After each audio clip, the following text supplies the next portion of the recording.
He wants you to remain a boy. He wants you to remain a lackey. He wants you to remain dependent on him. He wants you to come looking to him for some kind of advice or some kind of teacher. No, you teach yourself and stand up for yourself and respect yourself and know yourself and defend yourself and be yourself, and you'll be recognized as an intelligent person. I purposely say the government. That's who it is. FBI, CIA. They sneak around here in Holland trying to frighten you into thinking that if you be a Muslim, you're going to catch hell. You already caught hell. You can't catch any more hell than you have caught. Without further ado, let's give it up for Dr. Umar Johnson. Give him a big round of applause.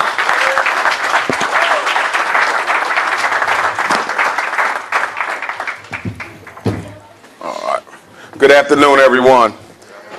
I apologize for being late. There was some traffic on the turnpike coming down from Philadelphia, which kind of set me back a little bit. Then when I got close, my GPS kept taking me in the circle. We might need to lower the lights just a little bit so it can show up in the back. For those of y'all who don't know me, I see some new faces, which is always good. I'm Dr. Umar Johnson. I'm a certified school psychologist and a doctor of clinical psychology, also an educated political scientist in terms of my formal training. I'm a Pan-Africanist and a great-great-great-great-grandnephew of Frederick Douglass. As a school psychologist, I evaluate our children. I decide who goes into special education. I decide who's learning disabled, autistic, emotionally disturbed. I also decide who has ain't no daddy at home disorder. A lot of our boys are being diagnosed with ain't no daddy at home disorder. And as a result of that, they're being given all types of psychiatric medicines. Ritalin, Adderall, Strattera, Cyclert, Vyvanse, and the list goes on. I want to encourage you guys to slow down on getting your students evaluated. Slow down on getting your sons and daughters tested. Everybody seems to be looking for a test today. I need you to understand that there's nothing objective about the test that we use. Nothing is objective. I diagnose a learning disability. That's a professional opinion. It can be right. It can be wrong. I diagnose conduct disorder. That's a professional opinion. It can be right. It can be wrong. I diagnose mild mental retardation, oppositional defiant disorder, emotional disturbance, intellectual impairment, aka mental retardation. It can be right. It can be wrong. The problem is when you guys take a diagnosis that someone gave you, normally a middle-class white psychologist, and then you project the diagnosis on your child, and then it becomes a self-fulfilling prophecy. Stop looking for evaluations when you know what the problem is.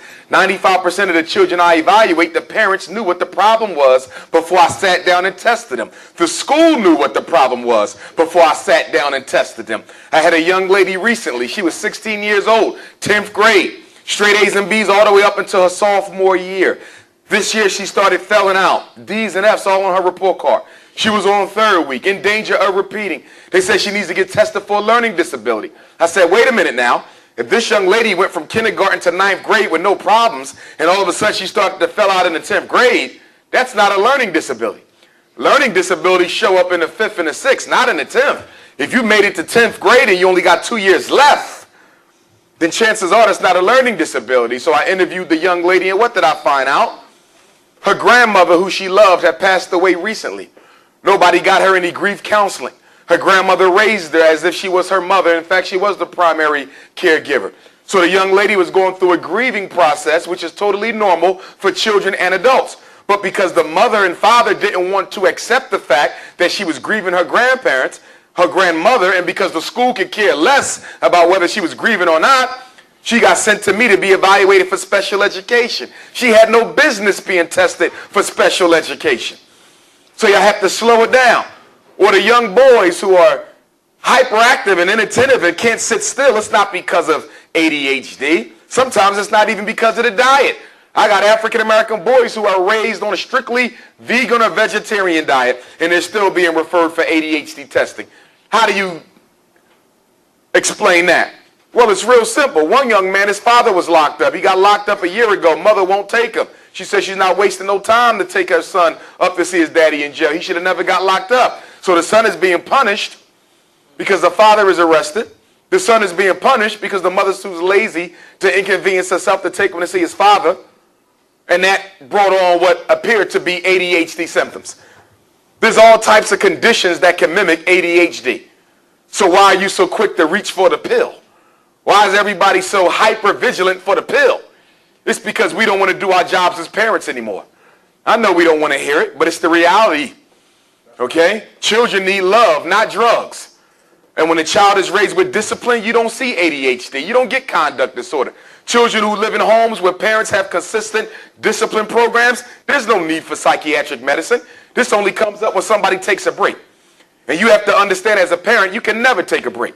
What we like to do is raise them from birth until 10 years old. And then we take a break from 11 to 14. And then at 14, when they start to get out of hand, we want to reel them back in, failing to realize that you done let him go wayward for so long that now you can't bring them back in. And so now you reach for the pills because you took your time off. What you need to understand is as a parent, you're going to put your time in one way or the other. You're going to put your time in from birth until age 17, or you're going to put your time in visiting your son in jail from 17 to 35. You will put the time in, but you choose how. You can do it preventively by being a good parent, or you can do it reactionarily by visiting a child who was not raised by a good parent when he goes to jail to get incarcerated. And so now you got to take, 2 and 3 trips to the prison, all types of money on his books, lawyer fees. You're going to end up spending more in the long run if you don't do what you're supposed to do in the short run. But the problem in the hood, the problem in the African American community, I don't care if you're middle class or poor, is the same thing. Black mothers and fathers got better things to do than raise their children. For those of us who are well educated, we too busy chasing our careers. And for those of us who don't have such an education, we got to work 2 and 3 jobs to keep a roof over the baby's head and food in their mouths. So whether you're poor or rich, comfortable or not, the children are struggling because you got other priorities other than them. This is the reality. One of the biggest differences between African society, I'm not talking about 5,000 years ago, I'm talking about today. One of the biggest differences between African society and African American society is the children and elders tend to be the center of village life. But for us, they tend to be inconveniences that we try to get rid of as quickly as we can. Ain't no daddy at home disorder. You cannot change disruptive behavior unless you're going to be consistent doing it. That's rule number 1. You got to be consistent. You punish on Monday, but you don't punish on Tuesday. You punish on Wednesday, but you don't punish on Thursday. You punish on Friday, but the weekend they can do whatever the hell they want because you got better things to do. You cannot change behavior. You cannot teach discipline if you don't have it. You cannot teach discipline if you don't have it. And for my moms, I thank you all for doing an excellent job. We're doing the best you can trying to raise these boys. But I need y'all to do it just a little bit better. What I'm finding with single mothers is when there's no man in the house, the oldest boy gets elevated to man of the house status. When the oldest boy gets elevated to man of the house status, he now becomes his mother equal instead of her subsidiary. When he becomes his mother's equal, she's now dependent on that oldest son for her emotional support. And if she makes him upset, he might withhold some emotional support from his mother. So he's controlling her with his level of attention. It's important that mothers understand that he's your son. Nothing wrong with him being man of the house, but not totally man of the house to such an extent that you feel powerless to chastise him because you have made him your mate. Not sexually, psychosocially. You do an excellent job with your daughters. Daughters grow up, they're responsible, after school job, full scholarship, captain of the cheerleading team. And then look at him, Raheem, on the couch, no life, 50 tattoos.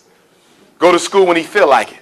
And yet and still when Christmas roll around or Kwanzaa roll around, you're doing what? Buying him everything he wants, even though he didn't earn nothing. The job of a black parent raising a black boy is what? What is your essential responsibility if you're raising an African-American male child who's considered public enemy number 1? Your essential responsibility is to teach him discipline. D-I-S-C-I-P-L-I-N-E. If you do not teach that, you have failed. Because white society is waiting for him to make a mistake so they can catch him slipping. Which is why I tell you, stop giving your children warnings. There's no such thing as a warning. If they've done something that requires a consequence, give them the consequence. What is warnings for? And do you know why you spend so much time yelling? Especially my mothers and grandmothers. Why do y'all spend so much time yelling? Mothers always call me up and say, Dr. Umar, his father tell him to do something. He does it one time.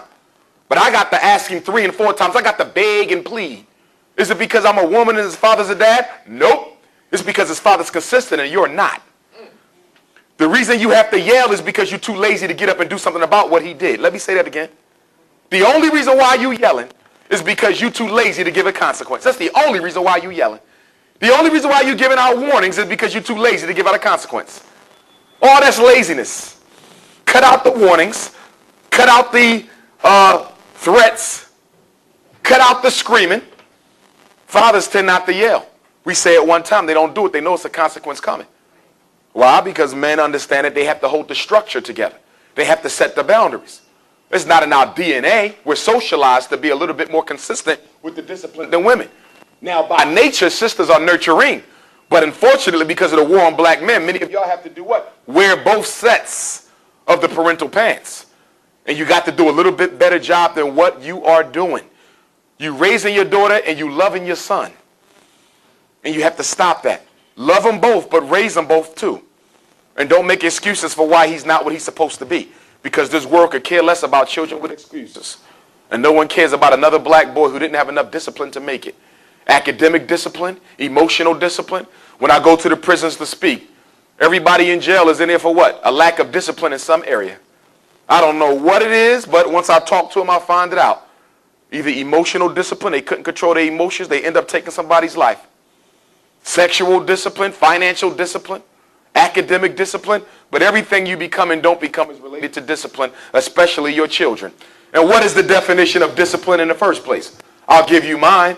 It's the ability to teach a child to do what has to be done when it needs to be done, irrespective of whether he likes it or not. Now, how many of you can say that your children have academic discipline? How many of you can say that when that Miami Heat Indiana Pacers game comes on tonight, and you know your son or daughter got a test tomorrow morning or paper due tomorrow morning, how many of them got the discipline to turn off the TV and get their work done? And I'm not going to blame the child because it was your job to teach them that. And then some of you do what? When the child graduates, you send somebody who barely got out of high school 20,000 miles away so they can go to college as if they're going to miraculously change their academic level of discipline. And so now you're taking out $20,000 and $30,000 in loans to finance his or her education at Howard or Harvard or Hampton or Spelman or UCLA or Virginia Tech or wherever you choose to send them. And then when they come back home in 2 years, dropped out on academic probation, you get mad at them when you knew they wasn't going to finish because you never taught them self-control. Come on, brother. College is the new casino. What do you do when you go to the casino for my gambling people or my folks who like to play the numbers?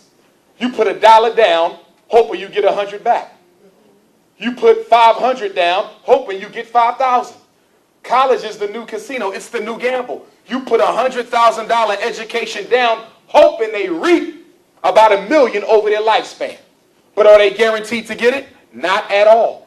Right now, as I stand before you, 2 million black people with master's and doctorate degrees in America can't find work. The only children who should be sent are those who are guaranteed to finish, who got the discipline to finish, who want to become something that is actually relevant to the economic order. You don't pay $30,000 a year so your daughter can study how grasshoppers reproduce on the moon. You don't pay $30,000 a year so your son can study the winter weatherization of the planet Venus. Because there's no job for that. There's no business for that. 75% of all college degrees are nonsense degrees. So if you're going to finance an education, make sure it's in something that has some practical utility in the neighborhood when they're done. Half your children need to be going to trade school, becoming plumbers and carpenters and electricians, auto mechanics and bricklayers, woodworkers and HVAC specialists, computer networkers and technicians. That's where many of them should be going. 2 years, they come out certified. 2 years, no loan debt, almost no money owed to the bank. They can work for themselves, go work for the White Racers Union or whatever they choose to do. But they can make a living off of 2 years after high school.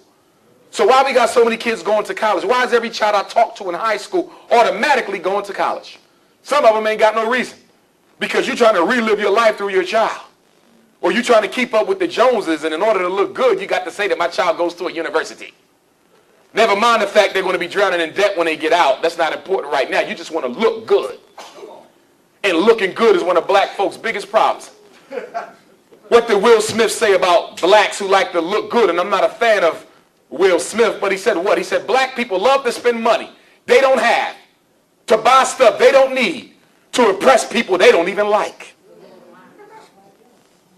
Half the black people you know are in debt because they're trying to outperform another Negro. Some of you included in that. They got a Lexus, I'm going to get a Benz. Their mortgage is $100,000, mine is going to be $250,000. Their child go to a white private school, I'm going to find a Jewish one. And what about that? Sending black boys to white private schools. I'm totally against it. Your daughters might can get by. Some of the girls might can get by, but the boys almost never. Even if they light skinned with green eyes, they catch the same hell. I know because I get the phone calls. I work with the lawyers. You don't take a boy from the pot and throw him right into the fire.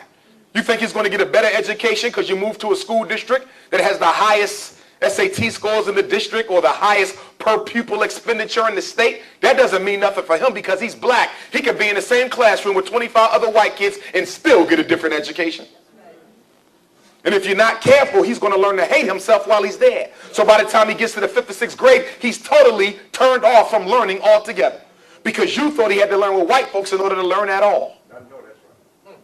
And even if your daughter doesn't get kicked out of the school, you got to make sure she doesn't learn to hate herself. Which is why if you're going to put an African child in a white private school, you should not do so until they have a solid knowledge of self. You put a blue, black, nappy-haired, gorgeous princess in a white school, and by her 13th birthday, she's going to wear green eyes. By her 15th birthday, she's going to want to look like Beyonce. And by her 17th birthday, we won't even recognize her when she walks in the store. Because she gets taught how to hate herself. So be careful about shipping our kids off to white private schools. When did America experience the biggest boom in white private schools? When did we get most of them? The greatest expansion in white private schools came right after the 1954 Brown versus Board of Education Supreme Court decision. When they ruled, or so you thought they ruled out racism in education, that's when white private schools expanded like never before. They started popping up all over the place. Because the burden of white supremacy says what? I must always look better than black people. So the minute our children started going to the white public schools, they pulled their kids out and started private schools. So when you show up applying to a private school, they're automatically upset because they're trying to get away from you and you can't seem to leave them alone. White folks go to the suburb, you go right behind them. They open up a school for white kids, you go. They so used to you follow them now that they can't run no more. They done ran all the far they can go. So now they decided what? We're going to go back into the inner cities where we started and leave these Negroes out here. It's called gentrification. And so now they're coming back in the neighborhoods that you didn't want to live in, raising the property value by $100,000 overnight. That's right. That's right. You fail to realize communities are built. You don't move to them, you build them. White folks coming back into the worst ghettos of America, turning them into upper class neighborhoods. Something you could have done. We was left alone in the ghetto for 30 years. Ain't nobody bother us. But because black folks like to integrate with everybody except other black people, we all look for what? Ticket out the hood. And then we want to blame Lil Wayne and 50 Cent and 2 Chainz for our boys' pants sagging and the profanity coming out of their mouths. Don't blame them rappers. Blame yourself. The only reason why the rapper takes more precedent over you is because the rapper still comes to the neighborhood and you never visit. If our boys had doctors and lawyers and psychologists and business owners living next door, Lil Wayne would have no effect on them. But you got fatherless boys with no local male role models, and we want to blame the people they imitating. They would be imitating you if you didn't run away. You can take the Negro out of slavery all you want, but until the Negro takes the slavery out of himself, he'll never be free. Every black woman got a white woman swimming inside of you. And every black man got a little white boy swimming inside of you. And any Negro who says he doesn't is out of his mind. And the only way you're going to get free is to exercise your little white girl sisters and exercise your little white boys, black men. In other words, you got to die and be born again in order to be re-Africanized. That's the reality of the situation. But I don't have much hope for people over 40 years old to change. Because as a psychologist, I know behavior is quite difficult to overcome. And I know the best predictor of future behavior is past behavior. Yes, sir. So if the Negro was doing what they was doing yesterday, they likely to do it until the day that they die. Behavior is hard to change because the person got to want it. You got to undo the mental programming. And when you're dealing with black folks who've been raised on a steady diet of white culture and white supremacy, who have been taught to love it, I don't have much hope for you. Which is why when I open up my school, the Frederick Douglass and Marcus Garvey Pan-African School, for our boys, you won't be allowed to visit but once a month. One weekend for the parents, that's it. You can't stay around too long. Because if I leave you on my campus too long, you're going to turn it back into Negroes. I'm trying to re-Africanize. I can't do that with you on campus. That's right. And for my mothers, I want you to know up front, when your daughters come to the Anna Douglas and Amy Jakes and Ashwood Academy for African Girls, no weaves will show up on my campus. No wigs will show up on my campus. No perms or no hair color, even if it's locked, will show up on my campus. If you bring your daughter a natural, I will make her natural. I'm a trained barber. And I will cut her close. A nice natural, and she'll grow it back. I'm not punishing your daughter, but we got to understand something.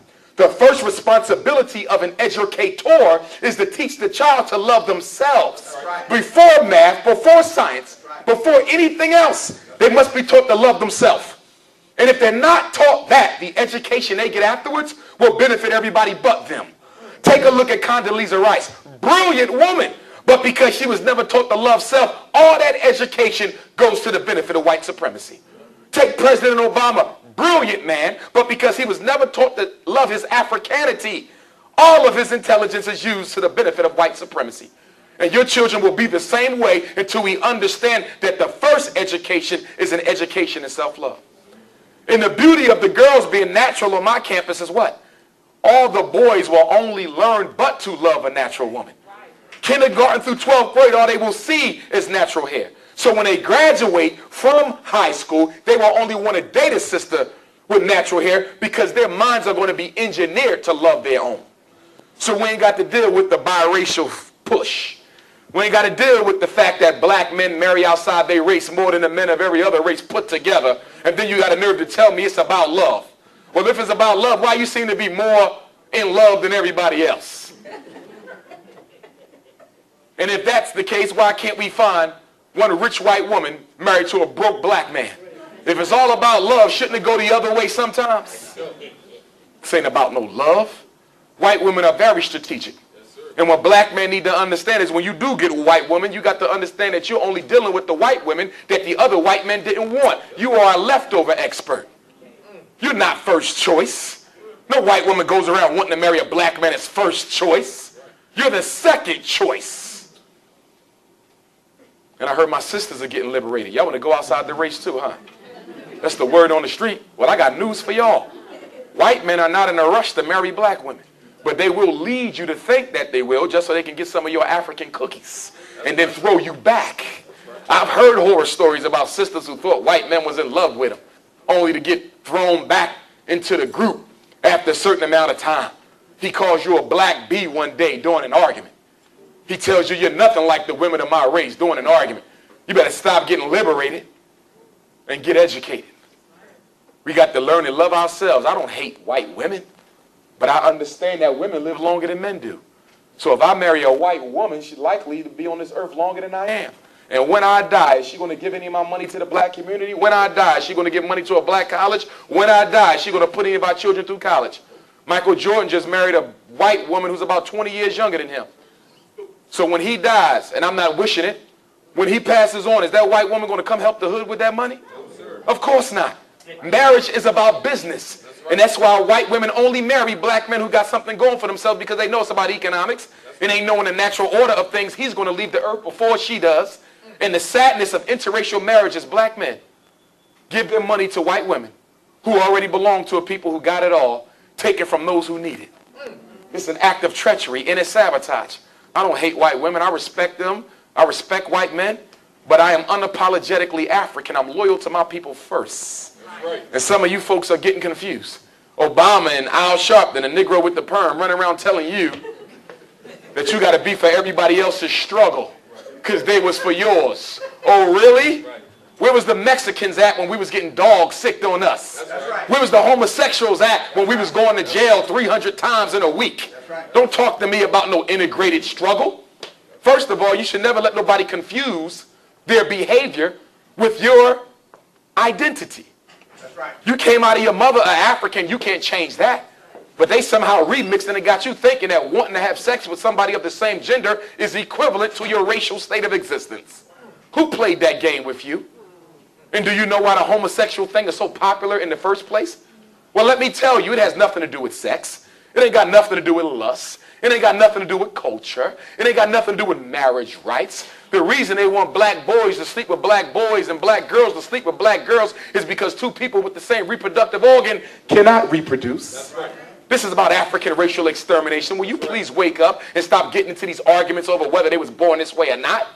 This is about reducing your numbers. You saw what the Food and Drug Administration did last month. The federal courts required that they do what? Make the morning after pill available to any girl in America 15 years or older. She can walk into the pharmacy store and get a morning after pill without your permission. This is about population control. Former Secretary of State Hillary Clinton. What did she say was America's #1 domestic threat? Not terrorism, not Al-Qaeda, but population control, which is just a fancy way of saying there's too many black people being born on the planet Earth. Wake up and smell the coffee. If you ain't noticed, public schools is on their way out. Have you seen that? I've been telling y'all that for 5 years. I said he's a conspiracy theorist. Ain't no conspiracy now. I told y'all before Obama got in office that he was going to undo Africa and not do a damn thing for black folk. But it's come to pass now. I'm not a conspiracy theorist. I'm a political science. Anything I tell you, you can best believe it's going to happen because I study the facts. Why are they getting rid of public education, y'all? And they're using charter schools to do it. Because black people was brought to America to serve. Your job was to work, to labor. But your labor is no longer needed. They got 3 million illegal, undocumented immigrants who are willing to do your job for less than minimum wage. So what we need schools for? If the school's job is to teach your child how to read, write, and do math so their labor can be exploited by American capital, and it's no longer needed, why do you need a school if you don't need the worker in it? So they're letting the charter schools suck up all the good students. And so the only thing that's going to be left is those black boys that nobody wants to be bothered with, the ones without daddies, the ones who've been to juvie hall, the ones taking 2 or 3 psychiatric drug cocktails. You thought that building an African-centered school was an option. It ain't no option no more. It's a requirement. How old is the United States Department of Education? United States Department of Education was created in 1980. If you don't believe me, check the history. The United States Constitution doesn't give your child a right to learn. The Constitution doesn't even mention education. It doesn't mention the word democracy either, but that's another discussion. Your child got a state right to get an education, not a federal right to get an education. There ain't no civil rights in education. So they shutting the schools down. So let me ask you this. If we already got mass incarceration of black teens and black men when they go to school from 8 to 3, what's going to happen when they ain't got to go to school at all when you at work? You think you got prisons now? You ain't seen nothing yet. In Pennsylvania, where I live, they're building 4 new maximum security prisons. State representative told me they wanted 10 of them. But they didn't have the money, so they settled for 4 maximum security prisons. And guess what the state chief of corrections said about the 4 new jails? He said when they are done being built, we would have run out of space the first day. Do you realize that the prison is nothing but a slave ship without water? Slavery didn't go nowhere. It just transformed. Slow down, y'all, on that miseducation thing. Don't let nobody test your son for no learning disability until you talk to me first. Don't let nobody tell you your son need to be tested for ADHD unless you talk to me first. But some of y'all don't listen. You rather listen to white folk than black people. I understand the psychosis. But the problem is what? You don't listen to Dr. Umar, you go get him a prescription. And them side effects that I keep telling you about, you know, those schizophrenia side effects when he start hearing things and seeing things. And he can't go to sleep or can't stay awake or he can't eat or can't stop eating. When his heart starts feeling funny and his kidneys start shutting down and now he got to go to dialysis because you wanted him to be able to sit still long enough to be miseducated. And those side effects kick in, then you're going to say, my God, let me stop giving Raheem these drugs. Dr. Umar told me not to do this, but I thought the white teacher knew best. I've been studying psychology for 20 years. She's never studied it one day, but you're going to listen to her over me. Ain't that something? And so then you stop giving your son the medication, and then what do? They send the social workers to your house. School tells us your son has prescribed some medicine, and you don't want to give it to him. If we find out that you stop giving that boy the medicine again, we're going to take the baby from you. And when they come to your house to take the children, do they only take the one who's prescribed the ADHD meds? They take all of them. I know 25 families across America right now who ain't got no kids at home no more because y'all don't like to listen. ADHD is no solution. Drugs don't solve problems. The Drug Enforcement Agency of America classifies Ritalin as a Schedule II drug. That means it's just as addictive as cocaine and opium. If you don't believe me, go to the library on Tuesday and look it up, DEA drug regulation, and see whether or not Ritalin is classified with cocaine and opium if you think I'm lying to you. Let's get into presentation.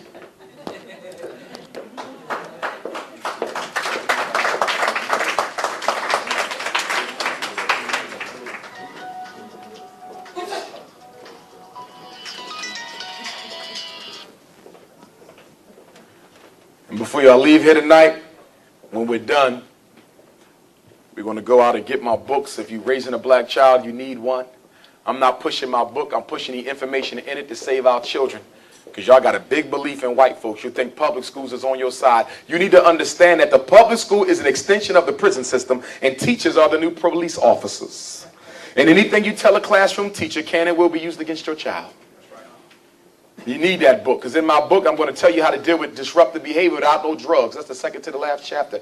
In my book, you're going to get all the definitions for ADHD, conduct disorder, ODD, LD, all of it. So next time somebody tell you your child got a problem, you open up Dr. Umar's book, look at the criteria, and say, I don't think so.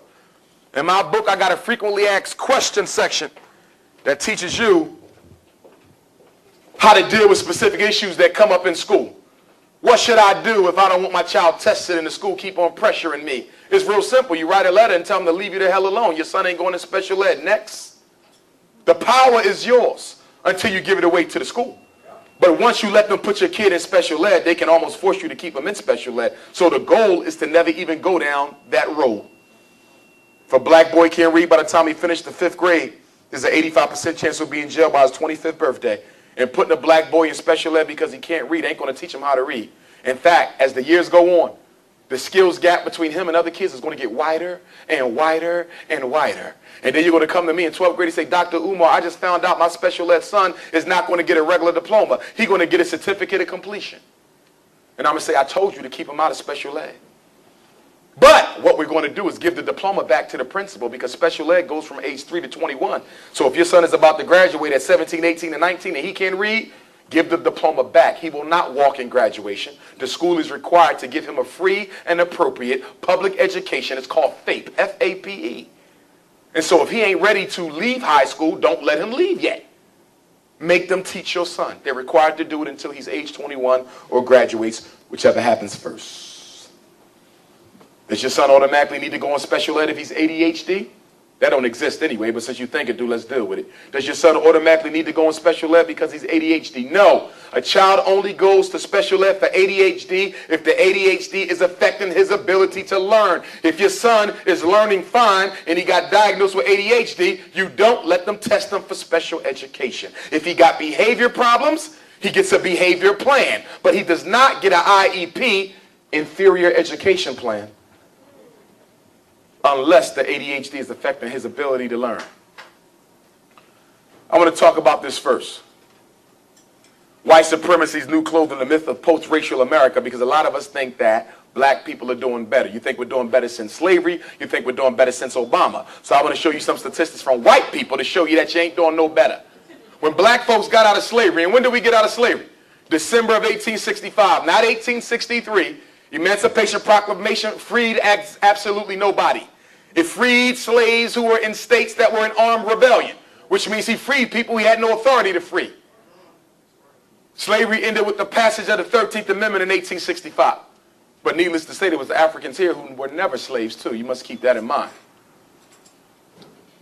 So, in December of 2015, what do we celebrate? 150 years out of slavery. That's our centennial and a half. 150, December of 2015. My question to you, with $1 trillion in spending power, what do you have to show for it? Any supermarkets? True independent schools? Factories? Airlines? Distribution networks? Healthcare systems? Services for your elderly? Hell no. You got sneakers and cars and houses and hair, pocketbooks and clothes. You major in buying things that depreciate with value. That's your 150th celebration from slavery gift to Harriet Tubman and Frederick Douglass. That's what they fought for. So you can look good. That's what they fought for you to move to the suburbs. That's what they fought for you to give everything they fought, died, and struggled for to sexually confuse people. And now we got black folks fighting for the illegal immigrant rights. You're crazy. Do you know why the illegal immigrant wants to come here? Why the Mexicans sneaking across the border? To take your job, your house, your child's scholarship, and you got the nerve to be helping them do it. I'm for immigrant rights. Why is the immigrant even coming here? To replace you? I'm for the Hispanic rights. What are they even coming here for? To replace you? Every time you champion somebody else's cause over and above your own, you automatically reduce your level on the priority list. We got some sisters fighting the feminist agenda. I'm a feminist. Really now? Where you get that word from? The white woman's live movement? You wasn't calling yourself that before the white women started it. Nothing wrong with being an African womanist. But the difference between the womanist and the feminist is the womanist fights beside her man and the feminist wants to destroy him. Stop letting white folks give you concepts to fight for and come up with your own. When the white woman fought the white man, it was understandable. Why? He controlled her ability to work. He controlled her ability to learn. He controlled the way she dressed. He controlled every aspect of her life because he controlled the society. But black woman, has the black man ever been able to control your ability to work? Control your ability to get educated? Control your ability to get health care? We ain't got no damn control over ourselves. More or less you. So when you got involved with the white feminist movement, that was nothing but a hijack of your power. The black man can't control you from doing nothing. But she used your numerical strength. And let me ask y'all a little trivia question, ladies. Why were they so interested in getting the black woman out the house, going to college, to work, and get a career? What was it about that? Was it empowerment for the black woman? Is that why they wanted you out the house? Not at all. You know why they wanted you out the house, sister? Because they wanted to make sure there was nobody who could stop them from controlling the minds of your children. They wanted to raise the black kids without no interference. That's why they got you out the house. That's right. So when the sexually confused movement came on the TV, you'd be too busy at work just to tell the kids what's really going on. This was Machiavellian. Get both parents out the house and let the government raise the kids through music, movies, and magazines. You better learn how to think a little bit more strategically out here. So, this is the ground plan for the school. It's being developed by an architect who's working with me. It's going to be a residential school. We're going to have an aviation academy. We're going to teach African children how to fly planes. Okay, we're looking into a submarine academy. Okay, we're going to have an agricultural clinic, botany clinic. Okay, our children will have to do what? Master academic disciplines as well as hand trades. Okay, so you can be a plumber and you can be a pharmacist. You can be a lawyer and an architect. You can be a psychologist and an auto body mechanic. I don't know who told us our kids had to choose one or the other. They're going to be working for 80 damn years. Why not have a couple things? That's right. I want our children, when they graduate, I want them to be able to break down a computer, put it back together again. Take a car apart, put it back together again. In order to graduate, they got to fly you around the campus up in the air. And if you're too scared to get to play with your son, he don't get a degree. They got to go to Africa for 1 year. They got to learn an African language. It amazes me, even our African center schools run around teaching our kids Spanish and Greek and French and Latin. They already got one slave master tongue. You want to give them a second?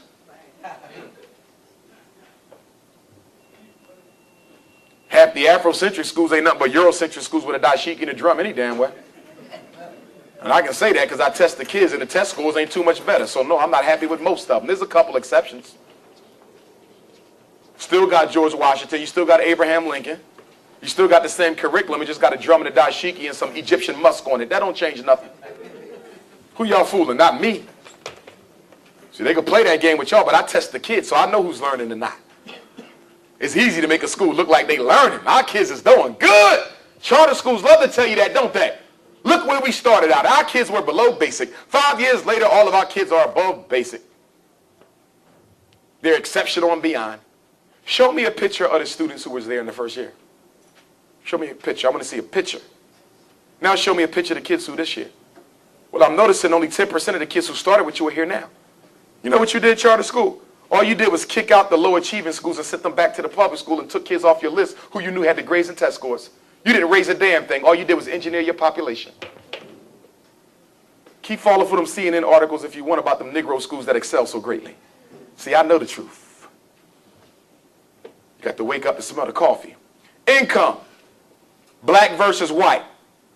Average take-home pay for a white family, $40,000. For a black is $25,000. That's a difference of $15,000. That could be a difference of child care. That could be a difference of college. That could be a difference of medical coverage.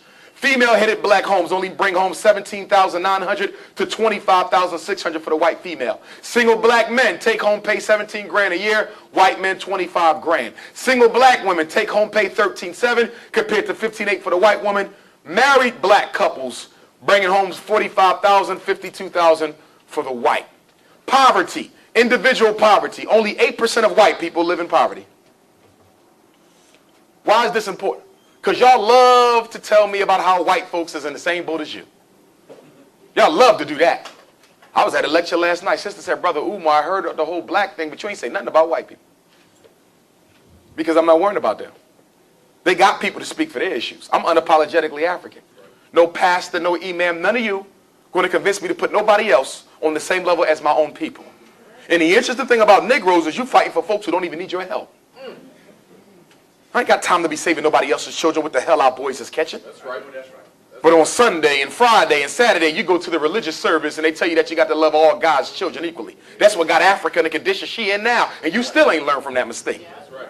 Your humanity is your greatest blessing, as the great scholar, warrior, ancestor, Pan-Africanist John Henry Clark said. Your humanity is your greatest blessing, but it's also your worst curse because you don't know how to control it. You love people who you know don't love you. And then you think you're doing God's will by doing it. No, God thinks you're a fool. You was put on this earth to do what? Control and amass power. Not get used and abused and exploited. You wasn't brought here to be a slave. You wasn't brought here to be a second-class citizen. And you was not born so white supremacy could dominate your life. But you think so. 26% of black folks live in poverty. 23% of black families live in poverty. That's a quarter order. Only 6% for whites. Female-headed homes, 40%. That's almost half of black homes headed by women are in poverty. Female-headed homes, 27. Ain't we all the same? Hell to the no. Since when? A black man with a bachelor's degree earns what a white guy earns with a high school diploma. Black man with a doctorate get what the white boy get with a bachelor's degree. And then they came up with this word that confused all of you called black middle class. Ain't no such thing as a black middle class. Do you know what class means? Class refers to your ownership of wealth, the means of production. That's businesses, land, real estate, significant stock investments. That's what wealth is. When you say black middle class, somebody got to own something. But you know what they did? They played a game on you. They rewrote the definition of class and said class only deals with how much education you got and what job you work at, not how much money you take home or how much wealth you got. Let me give you an example. You got a sister with 5 kids. She got a master's degree. She's a school teacher.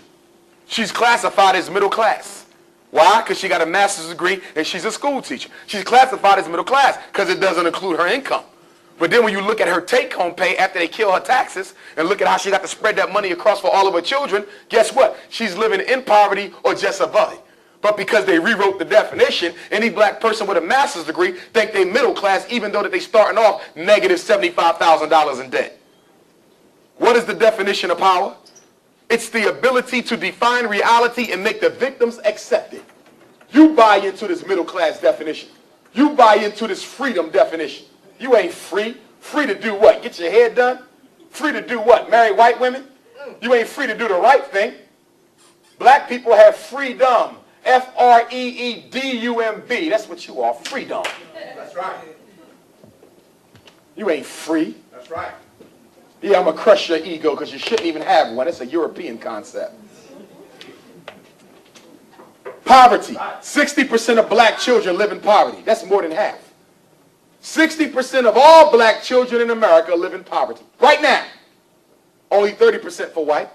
Let's look at education. High school diploma or more, 85% white, 60% black. Poor children, 40% black, 11% white. Crime, 28% of black men will enter prison and only 4% of white men in their whole life. Only 4% of white men have ever got to think about going to jail. For black men, it's 1 out of every 4. It's so normal to our culture that we got to think about it every day. Infant to prison, 1 out of every 4 black boys will go to jail, 1 out of every 6 Hispanics, 1 out of every 23 white folks. Life expectancy for the white male is 72 years, for the black male 65. I would argue that that number is significantly inflated. Because I know a lot of brothers going to their death at 25 and 35, but they're talking about natural death or death through health issues, not homicide. And also, this does not include black men in jail. Prisoners are not included when they do census data to make the numbers look better. White female lives to be 80. So if the black male lives to be 65 and the white female lives to be 80, she got 15 more years with your money and you gone. She ain't going to even give your mother none. Infant mortality. 16 black babies die for every 1,000, only 6 for whites. And by the way, this is irrespective of class, because some of y'all into the class thing.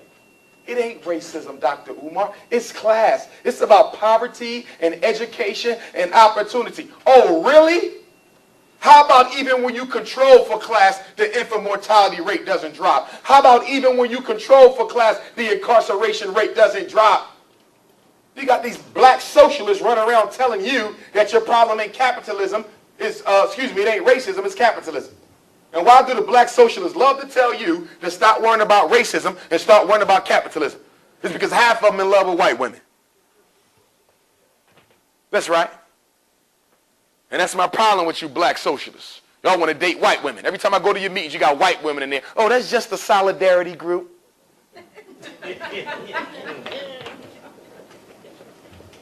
Now, black women, what y'all need to do is start going back to midwifery school. Learn how to deliver them babies in the house. That's what you need to start doing. White women have the fastest growing home birth rate in America. So if a white woman don't want to deliver a baby in the hospital, how much more should you not want to? You know what these white midwives are charging to give you a baby at home? $5,000, $10,000. Some of them $25,000 to come into your house and bring that African back into this world. Why ain't y'all doing that? Sisters, you become a midwife, you can live off that income. 6 babies and you good. In fact, you could go set up shop at a project. You ain't never got to go home. Babies coming out every day. You be wealthy as hell, filthy rich. You go to the hospital, they want to lay you down this way. They want you to have a baby vertically. Don't nobody have no baby vertically. Excuse me, horizontally. They have the babies vertically. And so gravity ain't working with you because you want to be comfortable and cute and sophisticated. So the baby ain't coming out because you wasn't drinking enough water anyway. So they want to do what? Put that epidural in your spine. And then they put the epidural in your spine and now the baby heart rate start going up. Now the doctor said, baby, got to take him out because the heart going too fast. Heart was fine until they gave them drugs. So now they got to cut your stomach open, pour the baby out, and everybody going to tell you that cesarean section is considered what? Emergency surgery. So they get 3 times as much money from health insurance. And when you come back for your second baby sisters, guess what? They want to cut you open again. Why? Because number 1, they don't want to spend 16 hours looking at this black uterus. And number 2, they get more money for cutting open the stomach. Have your baby like Caesar did. Stop trying to be white. What did Marcus Garvey tell us? Marcus Messiah Garvey said that if the Negro is not careful, he will drink in all the poison of Western civilization and he will die from the effects of it. You will drink in all the poison of Western civilization and die from the effects of it. Now we got record numbers of black women got to get brain surgery, pieces of their skull taken out, side effects of perm and weave. Come on, brother. You're literally killing yourself to look white. And I don't think it's cute, by the way. Anyway, where y'all get your stomach's tummy tucked and your stomach gets shrink so you can get all skinny. Now you got a big ass head with a little body. That ain't cute. That is not attractive. I want to tell your sisters it's not cute. Before you had a nice shape, nice frame, you had it popping, but you wanted to look like the white women. But you failed to realize that you got an African head. And you're going to put this big old African head on a little smoker body, and everybody going to know that that ain't your body, that you done had some damn surgery. Leave it alone. Don't you like my new look? No, I don't. You look better before. Eyes all big, hanging out your head because the skin then got all skinny, now the eyes hanging out. I don't know what's wrong with y'all. AIDS infections. 43% of people living with AIDS are black. 43% of people living with AIDS are black. 43% of people living with AIDS in America are black. Where did AIDS come from? Rockefeller family gave the grant to the United States Army Bioweapons Lab right here, Fort Detrick, Maryland. They manufactured 18,000 liters of the HIV virus. They gave it to homosexuals in New York, LA, and they also gave it to Africans in the smallpox vaccinations. And everybody who got that vaccination came up HIV positive. AIDS was made for you. If you don't believe me, I got a good book for you. You can read from a white book, because I know you don't want to read from a black folk. It's called Emerging Viruses. Dr. Horowitz, one of the top biochemists in the world, shows you in the book how they made AIDS. Not only AIDS, but Ebola, West Nile, and half the cancers that we catching. Do you know that half the cancers you get were developed on the way to coming up with AIDS? But if you do want to read a good book written by a black man, read the book by Boyd Graves. Homosexual brother from the U.S. Air Force or Navy. He contracted AIDS, did the research on it, found the United States government flow chart. They killed him. He's dead now. But you can still get his book. It's called State Origin. State Origin of the HIV AIDS virus. And you can pull out the flow chart. And by the way, HIV don't cause AIDS. HIV ain't got nothing to do with AIDS. The only thing HIV tests for is antibodies that anybody can have because they breathe them in through the air and out. Am I wrong, Doc? Right, brother, you're right. You get AIDS from the government. And sisters, y'all need to be careful because a lot of the bisexual brothers out here passing off to y'all. So y'all need to be careful in your relationships. I'm saying sisters drop off the choir like crazy at the church. Pastor not saying nothing about it. Sisters disappearing from the congregations. AIDS as a result of bisexual contact. Ladies, you got to be very careful. You don't know if your man is homosexual, study his friends. If you ain't never seen his friends, you got a reason to be concerned. Invite him over for tea or supper, game 7 or something, but make sure you see who you're hanging with. Okay? And you want to look for the brother who ain't got no eyebrows. All right. Because if he's homosexual, somebody in the peer group is going to be flaming. Guaranteed. There's only going to be one, but he will be flaming. And once you see him, you're going to know what it's hitting for. Okay? And as a therapist, I can tell you, you can't always tell a homosexual brother, because some of the brothers who confessed to me in private that they was homosexual, you couldn't have made me believe they was gay if they didn't tell me themselves. Blows my mind. Married men, I'm homosexual and I'm here to talk to you because I don't know how to tell my wife. Damn. I don't know how you're going to tell her either. Call her up. Ladies, y'all got to be careful. I don't know where black men get this fetish for other men from. I thank God I was never exposed to that type of stuff. And you got to protect your sons because most of our young men are entering into homosexuality through molestation. Yep. Talk about it. Before puberty. Most of the black homosexual boys I work with were molested by men in their family by their 12th birthday. There you go. Supervise your children, especially the little girls. Especially them little girls. It only take, what, a minute for a child to get molested? Yep. I knew one boy, he went in the kitchen. Whole family is in the living room watching television. He went in the kitchen. While he was in the kitchen, his uncle or his older cousin made him put his privates in his mouth. And then he went back out like nothing happened. He got molested that fast. You go over your sister's house with your kids, you can't leave your kids to play with her kids unless you know what her kids been exposed to. Right. Go ahead upstairs and play with your cousins. That's over with. Play in front of me. Damn that. White privilege. If you're going to talk about white racism, you got to talk about white privilege. The reason why, no matter how many civil rights bills we get, our situation don't get better is because we always fighting white racism, but we don't do nothing about controlling the privileges that white people got. And you need to understand that. No, who is that, Lionel Richie? You got to understand that even the brokest white person got more power than you do. You don't believe me? Y'all remember Henry Louis Gates? Yes, sir. Remember he climbed into his own house? He the oldest black man in the neighborhood. He been living there for 20 years. Every white person on the block know who he is. He's a damn millionaire. White supremacy's top Negro scholar. Climbing in his house with a suit and they gonna act like they didn't know who he was. Called the cops on him. And then the cops show up in his house. He opens up the door. 2 young white cops. Sir, we heard that you was breaking in. No, this is my house. You see my degrees from Harvard. Here's my award. We need more proof. And locked his ass up in his own house. He's a millionaire, PhD, top Negro scholar for white folks. And 2 little broke cops locked him up. So don't tell me it's about class. It's about power and racism. That's right, sir. What is white privilege? The benefits afforded to white people, material and immaterial, purely for being white, whether they're conscious of it or not. The white person don't have to know they benefit from being white. It's difficult for them to see it because they've always benefited. You don't know until you lose that privilege. And what black people need to understand is that there's no white person who's going to voluntarily turn in their white privilege card to be treated as an equal with a Negro. Show me a white person in history who ever said, I want to be treated equally with black folks and meant it. Never. Even in the anti-slavery movement. William Lloyd Garrison, who started the anti-slavery movement, who worked with my ancestor. What happened when slavery ended in 1865? Frederick Douglass and Martin Delany and Harriet Tubman, they went to William Lloyd Garrison. They said, why are you disbanding the American anti-slavery movement? He said, because black people are free. Freddie Douglass said, no, they're not. My people ain't got jobs. They ain't got education. They ain't got no homes. They're not equal. He said, wait a minute, Fred. I didn't fight slavery for equality. I fought slavery so y'all could be free. I never said nothing about y'all being equal.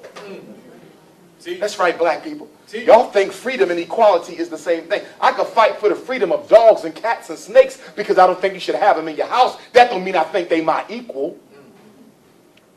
Too much wishful thinking going on in the black community. Half these white liberals you got belonging to your organization, they're only there because they're writing grants in your organization's name behind your back.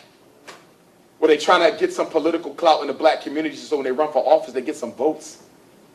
You keep looking for good white people and you can't never find them. Stop the hunt.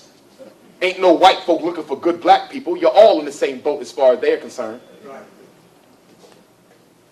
Freedom from racism. White people don't have to think about racism, as no people in the world has the ability to systematically deprive white people of life, liberty, and the pursuit of happiness. What are you talking about, Dr. Umar?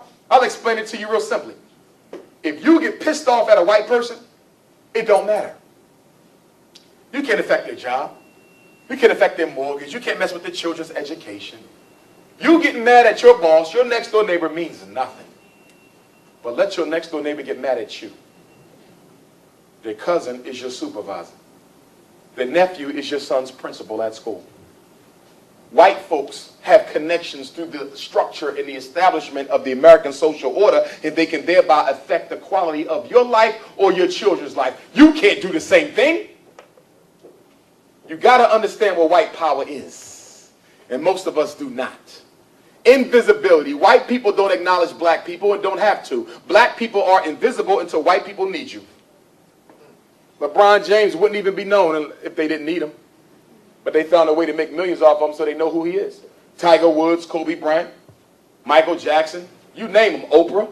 These people are invisible until you're needed. And when you're no longer needed, you become invisible. Look at Jesse Jackson. When they needed Jesse, nobody got in trouble. Now they don't need Jesse, they got Obama now. Now his son going to jail. When they're done with you. Your relationship with white supremacy is never permanent. And this is why I don't understand why black people sell out their people, because sooner or later you're going to get sent back to the same people who you turned on. Yeah. It is always that way. Yeah. But the problem is most of us as black parents raise our children to be sellouts. What do we tell our kids? Go to school, get a good job, and get the hell out of here. You don't teach your kids racial loyalty. Jewish children are taught loyalty to the community. Italian children are taught loyalty to that Italian flag. East Indian children are preached loyalty before they come here. Don't nobody come to America looking for integration. If they cared about integration, what they got a Chinatown for? If they cared about integration, why is there a little Italy, little Korea, little Cambodia, little Arabia? Where's little Africa? No damn where. Own nothing and happy not to own nothing. Got a nerve to go back to the Chinese store you've been shopping at for 50 years and you short 5 cents. You've been shopping there since you was 5, now you 50. You are short 5 cents. And what did they make you do? Go get it. No can do.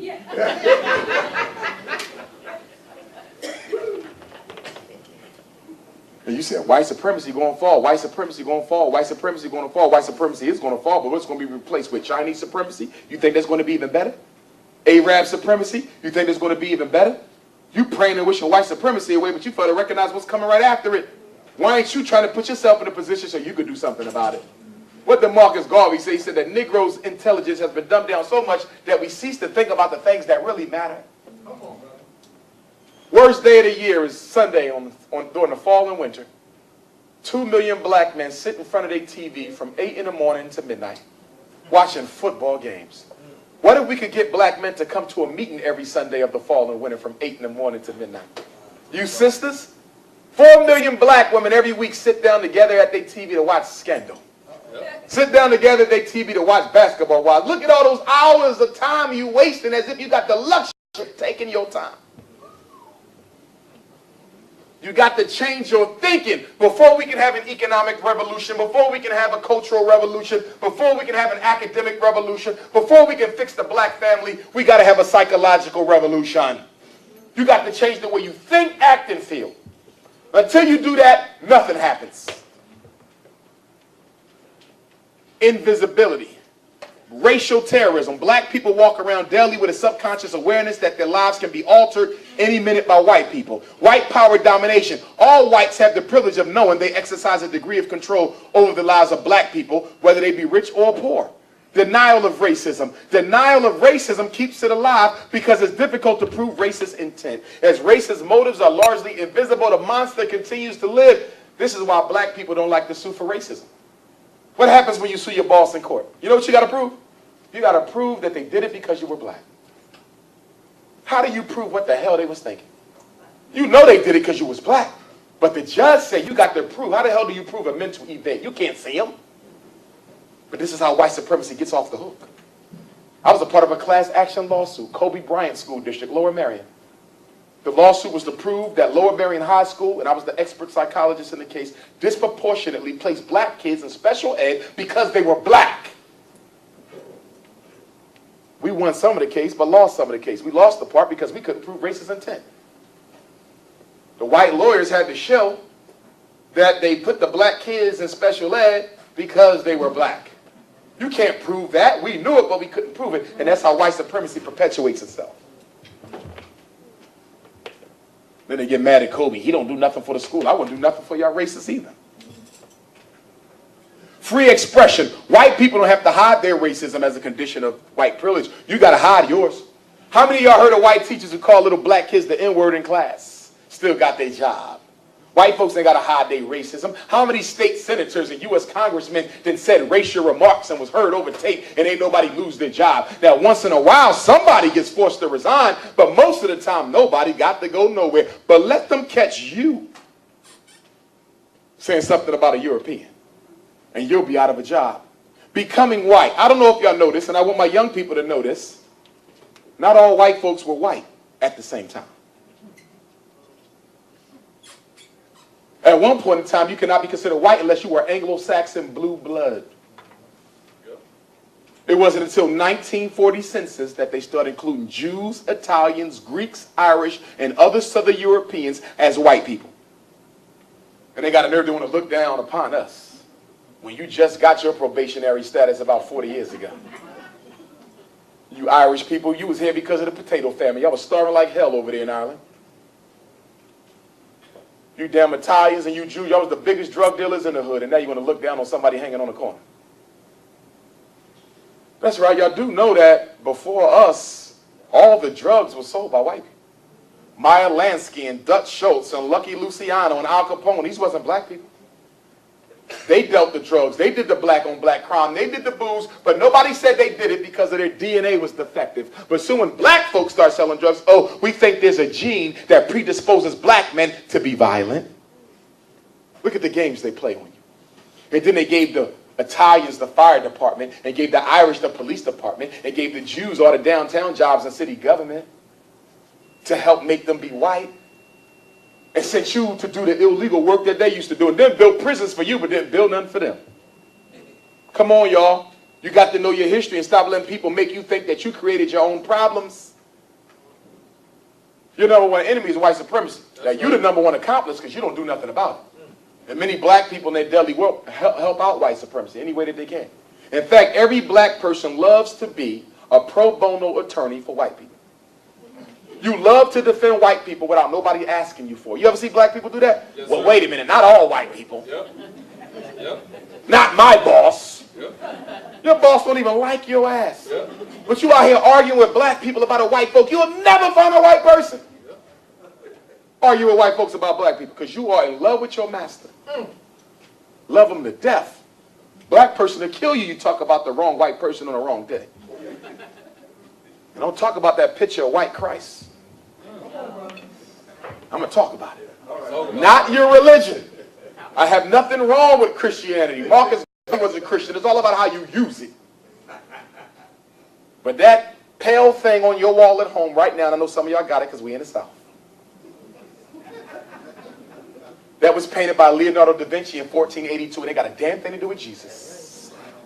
It's painted for the church so they could use that image of white Jesus so they could proselytize all the black folks when they came to Africa. That picture of Jesus has probably been the greatest weapon of mass destruction ever entered into the black community. And the fact that you don't want to give yours up is only proof positive that you're still a slave. Leonardo, 1482, 10 years before Columbus. Is that a coincidence? No! That picture would be used to brainwash millions of black people. For those of you who've been to Africa, I've been several times, wherever you go, you find that white Christ. Yep. Am I wrong? No, sir. When I was in Ethiopia, I'm in a damn cradle of civilization. Where Christ was really born at. And it was hard to find a black picture of Jesus in Ethiopia. Finally found one at the airport, though.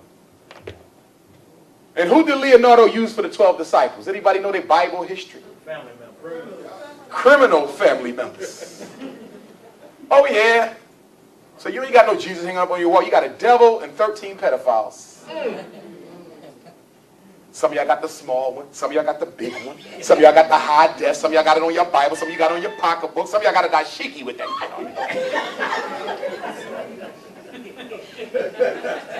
And then when I say why you ain't burned it yet, because this has been in my family for 100 years. Yeah, so has post-traumatic slavery disorder. You don't make no excuses for keeping a white Christ in your house, teaching your children to be subservient. Let me tell you something about the brain. The brain is an associating organism. So anything you feed it, it will automatically draw conclusions about other stuff. So if you raise a black kid on a steady diet of white Christ as God, your son will begin to generalize that to all white men. If Jesus is God and Jesus is white, the cop must also be godly. The judge must be godly. My principal must be godly. And maybe that's why white people are in charge, because they are of God. What do the scientists say is the age at which children know their race and also their race's place in the world? 4 years old. Before your baby go to kindergarten, you done already brainwashed them. Stop talking about public school. You did it in your house. I come in your house, what kind of toys your son got? Hulk Hogan? Batman, Superman, all these crackers. Your daughter, look at all them Barbie dolls. Don't none of them look like her. That's right. And did you see the new Barbie doll they got? Blue, black, purple with a blonde weave and blue eyes. With this little mini skirt on. That's right. Y'all better go to the toy store and see what they selling your daughters out there. That's right. And then they made the frog princess. What the hell? You know what a frog looked like? Big eyes, big lips, long tongue, the same caricatures they made of us during Reconstruction. You can't read between them lines. He did what she does, turn into a damn frog at the end of the movie and hop away. And y'all don't see the racism in that. Every movie you watch is political. Y'all keep thinking that when you sitting in front of Scandal and Basketball Wives and you laughing, you think it's a damn joke. It ain't no joke. Do you know most white people in America will never come in direct contact with black people because they don't have a reason to? Do you know how they learned about us? They learned about us through the TV. And they think what Kevin Hart is doing and the movies Tyler Perry is putting out there, they think that's who we really are, y'all. You don't believe me? Go to a white movie theater when a black comedy come out and listen how loud they laugh. You'll never want to laugh again. And then they go what? To the Senate and to the Congress, and then they pass laws and vote on you based on the images that are projected out into the mainstream. What did young Malcolm Shabazz say before he passed away? Same thing I said. He probably got it from Dr. Umar. I said, before they kill a person, they kill the image of the person in the people's mind. It ain't no coincidence they letting all this gangster rap music go on. They want to kill the black man's image. So when the police kill your son, nobody gives a damn because after all, the community was better off without him. Kill the image of the black woman. She can't find a husband. All she want to do is have sex. She's oversexed. She's in love with white men. Da-da-da-da-da. Same images from slavery. So when they start giving your daughters the morning after pill, well, maybe it's a good thing for them. Everything is political. Fred Hampton told y'all that. Wake up and smell the coffee. Latinos, Mexicans, and Hispanics. Latinos have a history of identifying with white people against the interests of black people and have sought to become white ever since they got here. Do you know the Mexicans went to court and got the right to call themselves white? The Latinos wanted to be white, but they was just too damn black. So the white man said, we're going to call y'all Hispanic because you cannot be white with that booty and that haircut. That's a true story. You don't get Hispanic in the U.S. Census until the 1970s. 1960s at the earliest because they are black people. That's why when you look at the census, what does it say? Hispanic, not black. If you're not black, why the hell you got to qualify it for? The slave ship dropped some of us off in Puerto Rico, some of us off in Cuba, some of us off in Haiti, some of us off in Jamaica, and some of us off in Virginia, some of us off in Philadelphia. We're the same people with two different slang languages. But the light-skinned supremacy complex of the Caribbean was so deep that when the Puerto Ricans and Cubans got here, your African brothers and sisters, they hated their skin so much that they tried to make a race of their own separate from you. And people running around talking about Hispanic black unity. What the hell is that? Hispanic is black. They want to unify with me. Stop hiding about who you really are. Then we can unify. But don't expect me to treat you like you don't belong to this when you do. Talking about some Jennifer Lopez. It ain't nothing but a black body. What's so special about hers? And she had Puffy all brainwashed, his foolish self. Chasing that woman around like that. She dumped her for Ben Affleck. And then Ben Affleck's mother told him, don't you bring her home to my house. She knew she was a black woman. Y'all out here fighting for immigrant rights. President Obama opened up the floodgates so immigrants could come to Virginia and Maryland and take all your jobs because you want to be equal with everybody. Your bleeding heart want to get our children in trouble. 8 years of Obama, and we ain't asked him to do nothing for our children. Shame on y'all. You don't worship no politician. Who told you to turn an elected official into a damn celebrity? Y'all running around with Obama shirts and posters, spending your savings to go to inauguration. He might as well be a damn rapper, come out with a single. You say, well, he took care of the gay people, he took care of the Hispanic people. You know why? Because they had a conversation before they voted. They put demands on their table. That's why they got Supreme Court justice. You ain't getting nothing because you treated him like he was a damn entertainer. And our children are going to suffer because of that. Because he's the first president in history that black people have asked to do nothing for them. So do you know what happens? When the next president gets in there who will be white, you won't be able to demand nothing because every last one of them have an alibi. You know what their alibi is? Can you first explain to us how you had somebody who looked like you and they asked her to do a damn thing as bad as black people suffering in this country? You and your damn Messiah complex. Going to get our whole children's futures messed up. Expanding whiteness. More than 20 million dark Europeans came to the United States after 1885 to replace blacks in the labor sector to ensure black economic power couldn't place demands on white capital. I want y'all to understand this because it's happening all over again. After Reconstruction, the government brought whites and Asians and Koreans into America to work. Why? Because they didn't have enough people? No. They decided that white capitalism should never rest on black labor. If it did, black people would be able to do what? Control American society through their labor. So they brought in other people to make you irrelevant. And they doing it now with the damn Mexicans. Ain't this crazy? If you're an illegal immigrant, if you can find a job, you can stay even though you're illegal. That makes sense to anybody here? If I'm illegal, how can it be legal for me to stay? Because we need you to replace black people because we're sending all them to prison. The purpose of public school until they fully shut it down is to do what? Prepare all black girls for a life of poverty and all black boys for a life of prison. What are you going to do about it? See, I have a method to my madness, and that is to build them schools. Because I know it starts with that baby's mind. What are the 6 sciences we're going to teach in the Frederick Douglass and Marcus Garvey Academy? We're going to teach agricultural and agronomical science. There's no culture without agriculture. Your children got to learn how to grow their own food. We're going to teach them how to grow food in their room. You got a spare room in your house? Turn it into a garden. White man ain't even got to know you got food growing in there.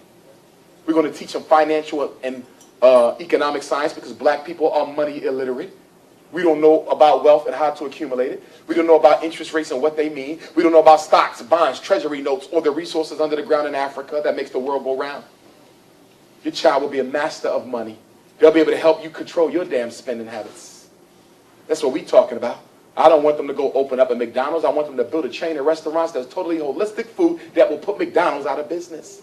Your children are not coming to my school to be taught how to work for white people. They're getting that already. They come into my school to learn how to work for themselves. When they graduate, they will have a business plan that they'll be able to implement. And they'll be able to borrow a small business loan from the school to go into business after graduation. Hell with your college. You keep it. You go. We keep talking about historically black colleges. How about a modern black college? Because all the HBCUs, and I love them to death, don't get me wrong, because we wouldn't have half the black professionals we got without the HBCUs. But the HBCU was designed to do what? Help the black person fit into society. That days is over. Ain't no place for you to fit no more. We need a whole new set of black schools that teach our people how to fit into their own damn society. All right. That's the education I'm talking about. All right. And ain't no school on earth doing it, so I got to set the trend. That's right. The chameleon effect. When Jews came to America, they began to intermarry with others and disguise their identity to avoid racism. To be successful, they couldn't identify with the black struggle directly. That's why Jewish people, you don't even know who they are. They got English names, Irish names. Hell, they might even got black names. What's your last name, sir? I'm Raheem. Because they didn't want nobody to know who they were. You don't know who the Jews are, they hide. That's why you got to be careful when you talk about Jews. And I'm not talking about anti-Semitism. How can you be, first of all, if you're Semite, that means you're half something. What's the other half? Half white and half white? That's not a Semite. Semite means you got something else in your blood. See, the reason why white folks from Southern Europe were not considered white is because everybody knew they had black in them. That's why they used to call the Italians, what did they call the Italian? Guinea. From Guinea, from Africa. That's why the Italians are dark. The Greeks are dark. You seen a true Greek? A true Italian? A true Jew? Some of y'all darker than them. Excuse me, some of y'all lighter than them. Okay? Revolution in 1940, the census included all white people as white for the first time. European and Caucasian are not the same. Who knew that? European and Caucasian are not the same. You could be a Caucasian and not be a European. Like, wait a minute, break it down. Let me break it down for you. When Chinese tried to argue that they were Caucasian, it was accepted. But it was clarified that being Caucasian doesn't mean you're white. White is generally reserved for those of Anglo-Saxon, English, Protestant, and Nordic stock. Y'all didn't know that the Chinese sued in court to be classified as white, did y'all? Mexicans won, Chinese lost. They say, yeah, you Caucasian, but you're not white. Ain't that something? They're Caucasian, but you're not white. See, the Arab, the Asian, and the white man are all cousins. They all come from the same place. And that's why on the census, the Arab, when he fills out the census, what box did he check? White. The Arab is white for U.S. Census purposes. Post 9/11, Bin Laden, Saddam, they all cousins. White. You let them play that game on you, that's when the Arab come to America, he treats you worse than a white man treats you. And you run up to him, assalamu alaikum, that don't mean a damn thing to them. Use no religion. Only person get caught up on religion is you. Arab ain't caught up on that. He might be Muslim, but he Arab first. He ain't going to help you open up one of them gas stations. You ain't getting one of them stop and goes. You run around with the East Indian, my East Indian brother, he a Muslim, we going to pray. He ain't helping you open up none of them supermarkets they got. It stopped at the mosque. It stopped at the church. And that's why Mr. Garvey said we got to practice race first. Put the race before your religion. You was born African. You wasn't born Muslim. You chose that. You chose Christianity. Whatever you belong to, you chose it. And ain't nothing wrong with it. But understand that God chose your race. You chose everything else. Here is the census, brothers and sisters. Now let me show you how they play games on black folk. This is the current census classification. Now look at this now. Up top you got white. Europe, Middle East, North Africa. If you live in North Africa, you could be blue, black, purple, and you must check white when you come to America. Did you know that? That's right. You can live in Libya, Mauritania, hair nappier than mine, skin blacker than mine. When you come to America, you got to check white. In fact, there's a famous scholar right now from Africa fighting the United States immigration because he said, I am African, and they say, no, you must check white because you live in North Africa. And then you got us. Black, not Hispanic, includes Africa in the Caribbean. Well, last time I checked, Puerto Rico and Cuba was in the Caribbean too, ain't? So how they opt out? Probationary white status. Then you got Hispanic, not black. Why are you qualifying if they're not us? Then you got American, Indian, and Alaskan. Have you ever seen a damn Alaskan? They got an afro bigger than Dr. J. Have you seen these people? What am I trying to show y'all right now? I'm trying to show y'all that the whole damn census is African people except the whites. But they broke us into groups. Right. Divide and conquer, separate and rule, make the enemy think we see them as different groups and they will fight against each other for privilege. Look at the next group. Asian. Northern Asians, they white. Have you seen some of them Vietnamese? Cambodian. Blue, black, purple. Read Ramnoko Rashidi. Read Dr. Ivan Van Sertima. Watch Hidden Colors. We broke that whole thing down. First Asians was Africans. Samurai warrior, that came from us. Ninja, that came from us. Then you got Native Hawaiian and Pacific Islander. Are you kidding me? Have you ever seen a damn Samoan? Who remember Jimmy Stupefy Snooker? Now, was he or was he not a brother? Yes, sir. Big nose, big lips, big afro. And they talking about their own group. And then you got the new group. Tiger Woods and Obama. Biracial and multi. What the hell is that? My ancestor Frederick Douglass, my grandfather, his brother Stephen, they were products of rape. Aaron Anthony, who owned my family, raped both their mothers. Aunt Harriet, Grandma Betsy. Did anybody ever call them biracial?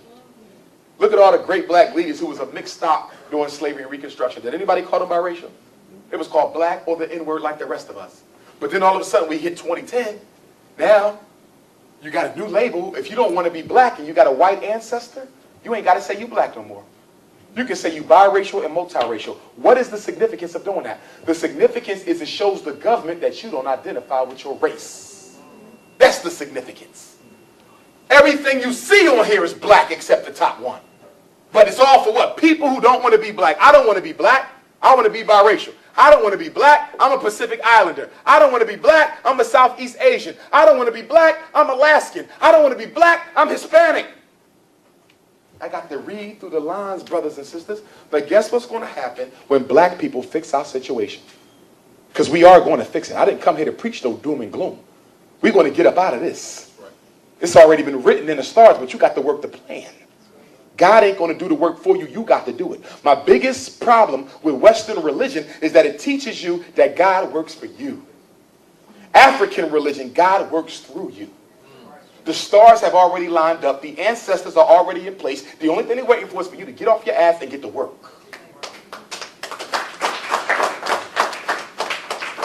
What did Tiger Woods say? I'm not black. I'm Cablinasian.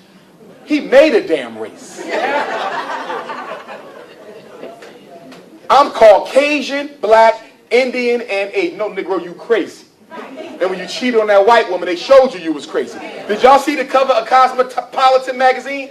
After he went to, you should have seen they had his pants sagging, his hat was on backwards, and he ain't had no shirt on. They had him look like a street thug. Talking about you ain't black. And now you're trying to get back with that white woman because she went from being a housewife to a millionaire overnight because you cheated. Now brothers say the sisters are gold diggers. Y'all know these $90 million black women who got $90 million just for a divorce? Hell, sister be lucky she get a quarter of your pension. Ain't no sisters gold digging. Some Europeans doing the gold digging because y'all don't even marry the sisters. And that's why, sister, when a black man go to another woman, you don't let him come back home and get none of that African cookie. Well, I feel sorry for him. He didn't really know what he was doing. His parents made him marry her. Don't make an excuse. You let him come back there, you become his bed wench. You don't do that. He giving a white woman all the credentials, and here you is in the secret, in the dark. He telling his kids, go get your mom some, tell your mom I need a plate of food, some of that Thanksgiving food. But you know, they ain't got no seasoning in their eggs. They put the mayonnaise on the bread, it be this damn thick.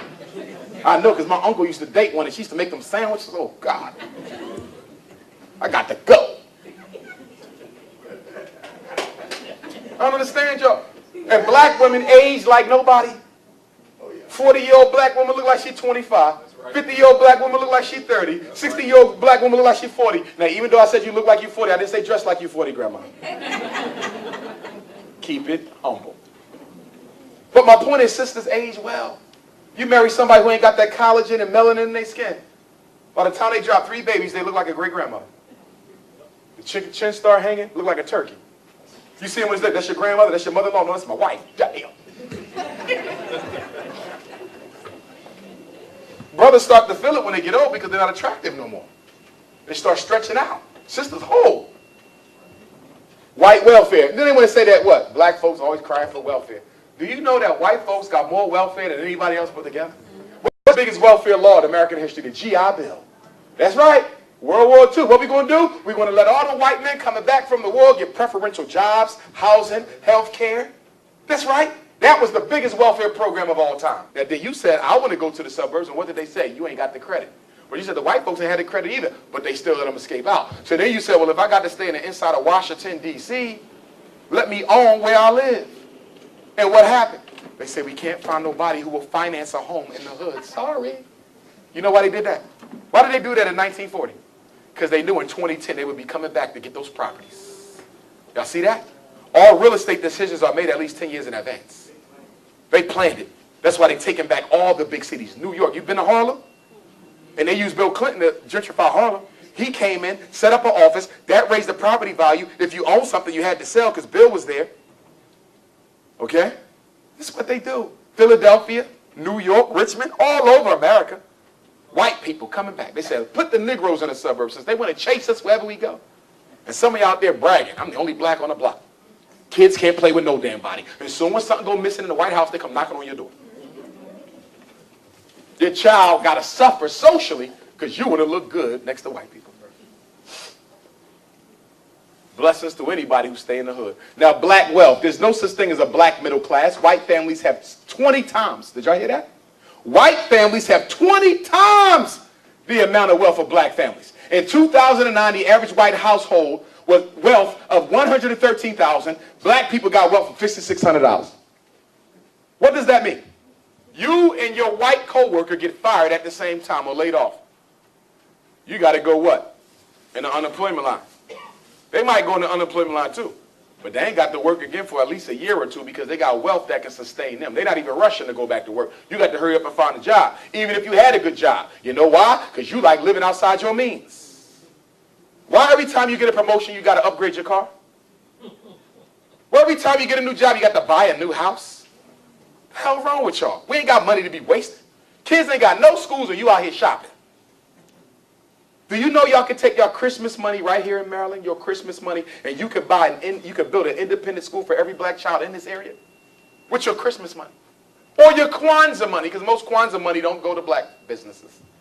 Most Kwanzaa money go to Macy's and those big department stores. They sell more Kwanzaa stuff than any black bookstore you can find. Because the person who created Kwanzaa didn't have an economic program with it. So the white folks exploited it. Anything you're going to build, you must control the economics of it or it don't benefit you. Y'all kill me with all these holidays. Million Man March, we ran our butts down to D.C. That was a payday for the white businesses. You got to think all the way to the end game. Stop stopping right here. I feel good. I don't give a damn if you feel good. We want to own something. A white person can survive unemployed for years after being fired, but a black person only a couple of weeks. Half of black homes in the United States have a negative or zero net worth compared to only 15% for whites. Did you hear that? Only 15% of white homes are without wealth. Most of ours are. Talking about black folk have made progress. Let me break it down now. When we got out of slavery, we owned what? 1/2% of all the wealth in America. That was when? 1865. What do you own now in 2013? 1/2% of all the wealth in America. What is your definition of progress? Because I don't know what it is. Let me tell you mine. Progress is the extent to which a people can control and dictate their financial, economic, and political destinies.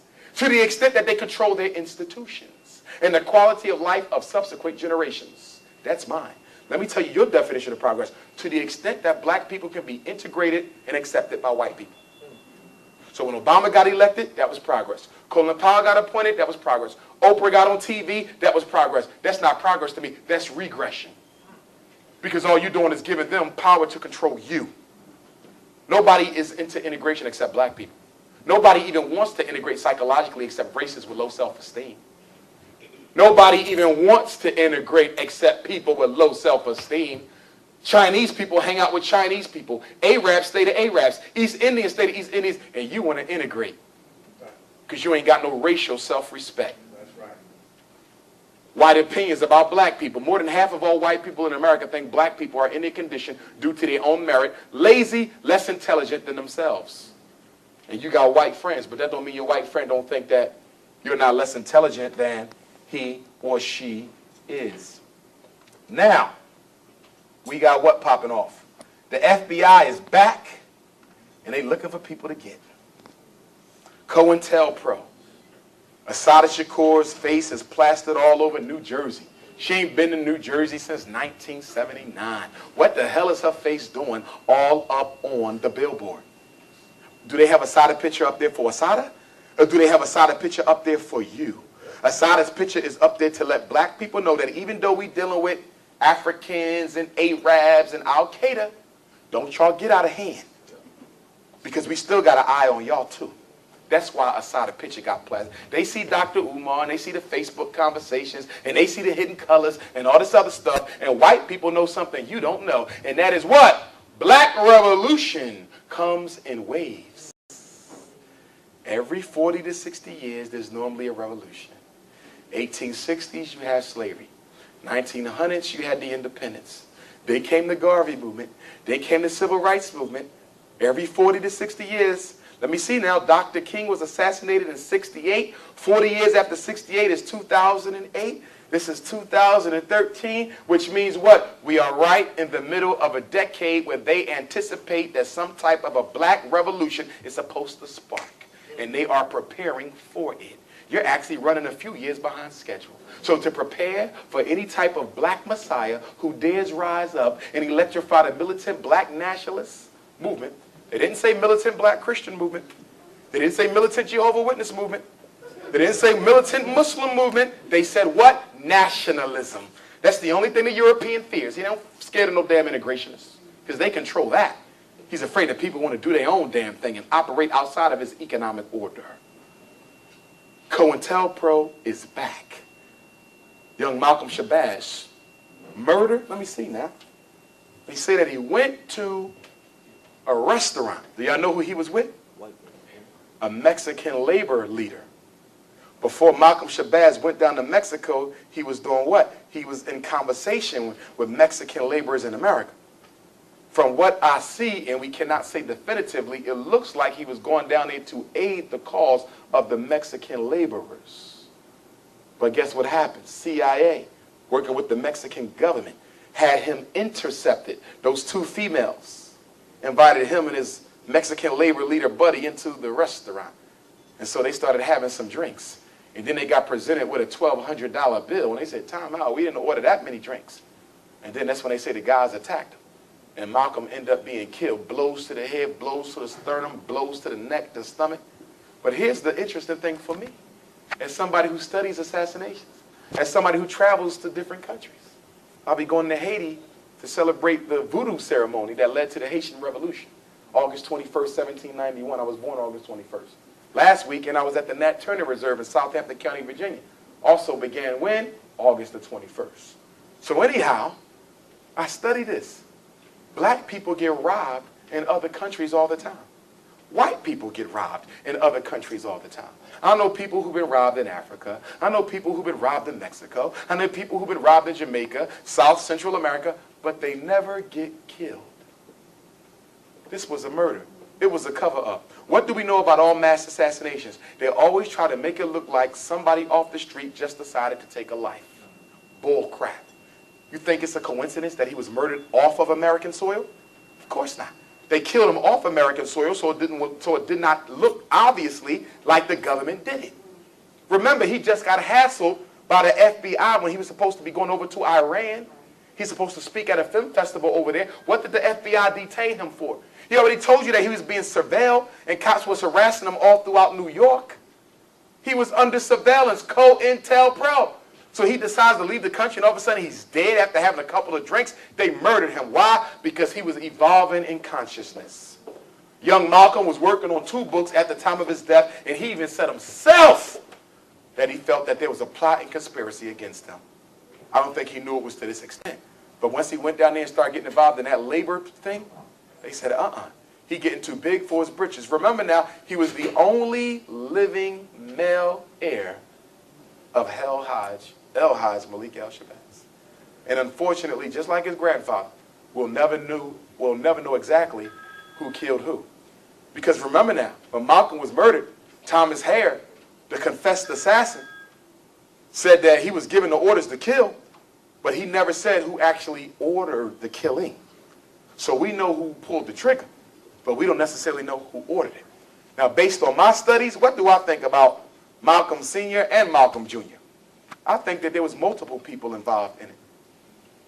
Not no one group. It wasn't just the government. Mexico was in it, FBI was in it, CIA was in it, some of his enemies was in it, because I do know, I got information from a reliable source who said that there was somebody close to Malcolm who was an undercover agent who actually influenced Malcolm to take the trip to Mexico because he wasn't totally sold on it. Who was that? Oh yeah. There's a lot that's out there that ain't out there. See, before Malcolm was murdered, I was supposed to meet with Malcolm. Some of his elders got in touch with me and want me to sit down and rap to him a little bit just to kind of be like an older brother type of influence on him because he don't have an older brother. I don't have one, so I know what that was like, but I'm the oldest of mine. So I said, sure, I'll meet with him. They thought because I'm a Pan-Africanist, his grandfather was a Pan-Africanist, a Garveyite. I was raised Muslim. His father was Muslim, so they said this might be a good thing for Malcolm. I said, sure. We tried to make it happen a couple of times, but it didn't happen. We came this close, and the next thing you know, he's murdered in Mexico. I'm not saying him meeting me had anything to do with it, but I do know that collaborations are feared by the FBI. What happened with Malcolm? Malcolm was killed a week after what? He met with Betty Shabazz while Dr. King was in jail. They agreed to work together. The Southern Christian Leadership Conference and the Organization of Afro-American Unity was coming together. And the next week, Malcolm is dead.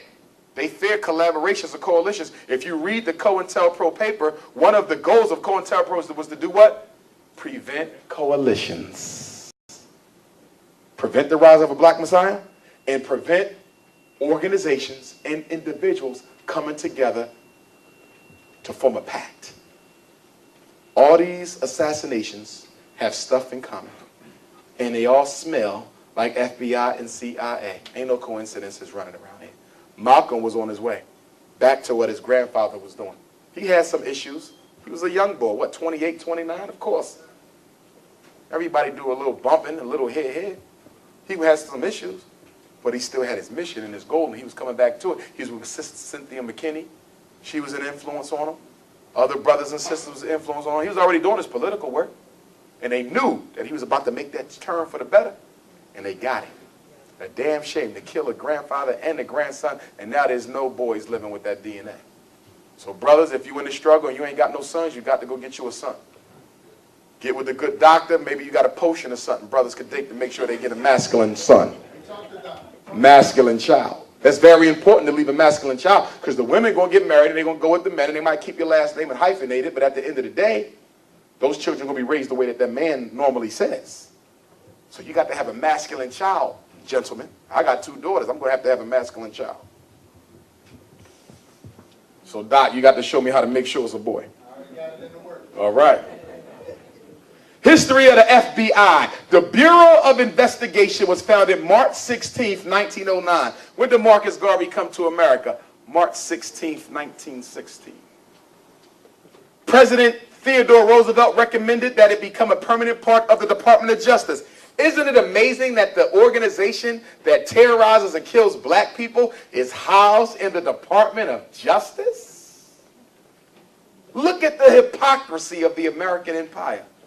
COINTELPRO operated from 1956, which is the beginning of the Civil Rights Movement, to 1971, which is near the end of the Black Power movement. But they weren't done, were they? Because the Assata Shakur case doesn't pop up until what, 73? 74? So if COINTELPRO was dismantled in 71, how we get the Asada situation? How we get the Huey P. Newton killing? The MOVE bombings. J. Edgar Hoover died May 2nd, 1972, but COINTELPRO lives, is now called Black Pro, as one of my elders have shared with me recently. Black Pro is the new COINTELPRO, and the Patriot Act is COINTELPRO on steroids. President Obama has made it legal for anyone saying anything against the United States government to be labeled as a terrorist. You're black president. How do you love thee? So that means they can come in here right now and charge me with terrorism just because I don't agree with them. You ain't got to say nothing about no bombs or nothing. If you disagree with the government, you can be sent to Guantanamo.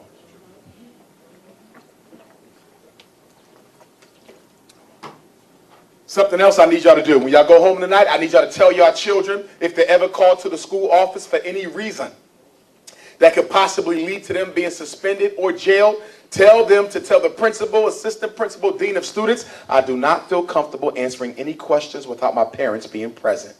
Did y'all hear me? Because some of your children are running a mouth like you do in the school office and it's getting them arrested. Tell them they have a right to remain silent even in school. Y'all didn't know that, but y'all know it now. Also what? It's also important that you tell your sons and your daughters that when you get angry at somebody, never make terroristic threats. We got black boys being expelled from school for making threats that they never intended to carry out. I'll blow this damn school up, you make me mad again. I'll kick your ass, you say that one more time. Y'all know what y'all sons are saying. They don't mean it. But guess what? Do that white middle class teacher care if he means it or not? That's just the ammunition she needs to get him sent to the discipline school. Talk to your kids and teach them verbal and emotional discipline. The ability to do what you don't feel like doing when it got to be done, whether you like it or not. 6 official COINTELPRO operations. These are the only ones they admit to. We know there's a bunch of them they don't admit to. Malcolm Shabazz was a COINTELPRO operation, but they're not going to admit to that. Communist Party had a COINTELPRO op against them, 56 to 71. Group Seeking Independence for Puerto Rico had a COINTELPRO op, 60 to 71. The Socialist Workers Party and the Communists had a COINTELPRO op from 61 to 71. White hate groups. Yeah, that's interesting. To be honest, I think they just added them to the list. Because everybody knows that damn white hate groups are paramilitary and para-government. The Ku Klux Klan helped kill Dr. King. I do know that, right? The Ku Klux Klan worked with the FBI and the mafia to kill Dr. King. So how the hell you had a COINTELPRO op on the white hate groups when they help y'all out? Lucky Luciano and Maya Lansky worked for the government distributing drugs into the black community. Black nationalist hate groups, 1967 and 1971. Ain't that interesting? Hate. I don't know of any black nationalist group that ever taught hate. Never. But they had to label us hate. And then some of y'all make your kids think that if they say that they are nationalists, that mean they hate white people. We don't teach hate. That's not our culture. I don't teach no child to hate white folks. I teach them to love themselves. But you so damn brainwashed that when we say black nationalism and black love and race first, it automatically means we hate white folks. I don't give a damn about them. They're not even on my radar. That was an ancestor. Excuse me. Yeah. And then the new left, 68 to 71. That could be anybody. They clumped Malcolm in the new left too, but Malcolm was gone by 68. Once he started dealing with the socialists, then they said he was a leftist. Malcolm wasn't no leftist. Malcolm was a Pan-Africanist. They tried to make him everything, a leftist, an integrationist, a white lover. I got to understand the difference between propaganda and truth. Half the stuff Malcolm said on the microphone was propaganda. Half the stuff Dr. King said on the microphone was propaganda. You don't reveal your arm when you're at war. You don't show your whole hand in a card game. Y'all problem is y'all take verbatim what people say on the microphone in front of white folks. You got to know strategy from substance. Marcus Garvey. What do we know about the greatest black leader of the 20th century? Largest black organization of all time. 15 million members. You could take every black group started after Garvey, including the NAACP and the Urban League, and you don't get 15 million nowhere. That's what Garvey did. There was no internet, no cell phone, no TV. My goodness. Ain't that something? How do you organize 15 million Africans all around the world with no internet, no TV, no cell phone? Look at that. Malcolm X wasn't born yet, but his parents was in the Garvey movement. Minister Farrakhan wasn't born yet, but his family was in the Garvey movement. There's no Nation of Islam, but Elijah Poole was in the Garvey movement. Dr. King wasn't born yet, but his family was influenced by Marcus Garvey. From him came everybody else. Any organization that claimed that their leader did not take a page out of Marcus Garvey's book is in denial or a liar. Our children don't even know who Marcus Garvey is. He's the only blue, black, purple, black man to ever lead a mass movement. Every other leader after Marcus Garvey passed the brown paper bag test. Do you want to know why? Because y'all won't follow nobody if he looks too dark. Your leader's always got to be tan or lighter. It's a psychological reality. That's why you hate Clarence Thomas but love Barack Obama. That's right. Neither one of them do nothing for you, but because Clarence is dark, he gets treated poorly. And because Obama got good hair, y'all worship him. You got to deal with light-skinned supremacy in the black community. And when I talk about light-skinned supremacy, I'm not talking about light-skinned people. Any black person could be a light-skinned supremacist if you consider dark skin to be inferior. Clarence Thomas is blue, black, purple. But guess what? He's a light-skinned supremacist. He don't like nothing around him that ain't light-skinned. And that's why he's married to George Bush's cousin. He's married to George Bush's cousin. And had the nerve to marry Rush Limbaugh in his own house. The most racist radio personality in the world was married by Clarence Thomas, who happens to be an ordained minister. Marcus Garvey, the first full-time black agent in the FBI's history, was hired to infiltrate the Marcus Garvey movement. J. Edgar Hoover made his reputation off Marcus Garvey. His first assignment was to break down Marcus Garvey. The people who helped Marcus Garvey buy those UNIA ships, the ones that sunk, they was undercover agents for the FBI. I was off? Oh, I was off. All right. So some of y'all say the Black Star Line was a failure. Black Star Line wasn't no failure. Are you aware that those ships that Marcus Garvey bought did sail to different countries in the Caribbean, did transport Africans, did transport goods? They don't tell you that part. And why did Marcus Garvey put ships on the water in the first place? Because the white folks had the Green Star Line, which was the Titanic, but they didn't let black people on that ship unless you was in the basement cleaning with the mice. So he says, since white folk got a White Star Line, we're going to have a Black Star Line. And people laughed at Marcus Garvey because they failed to realize that he was ahead of his time. And y'all still laughing now, but look at you. You ain't got no damn ships. Do you know that 90% of everything you eat, you wear, you drive, you use, comes on a ship today? Marcus Garvey was way ahead of his time. And a sincere brother, too. When he died broke. He didn't hardly have any money. Everything he got, he gave. Most of the people who came after him died rich because they was hustling as opposed to struggling. That's a whole nother topic. I don't put all the leaders in the same box. You can do that. I don't do that. There's sincere people, and then there's hustlers. I don't put them in the same box.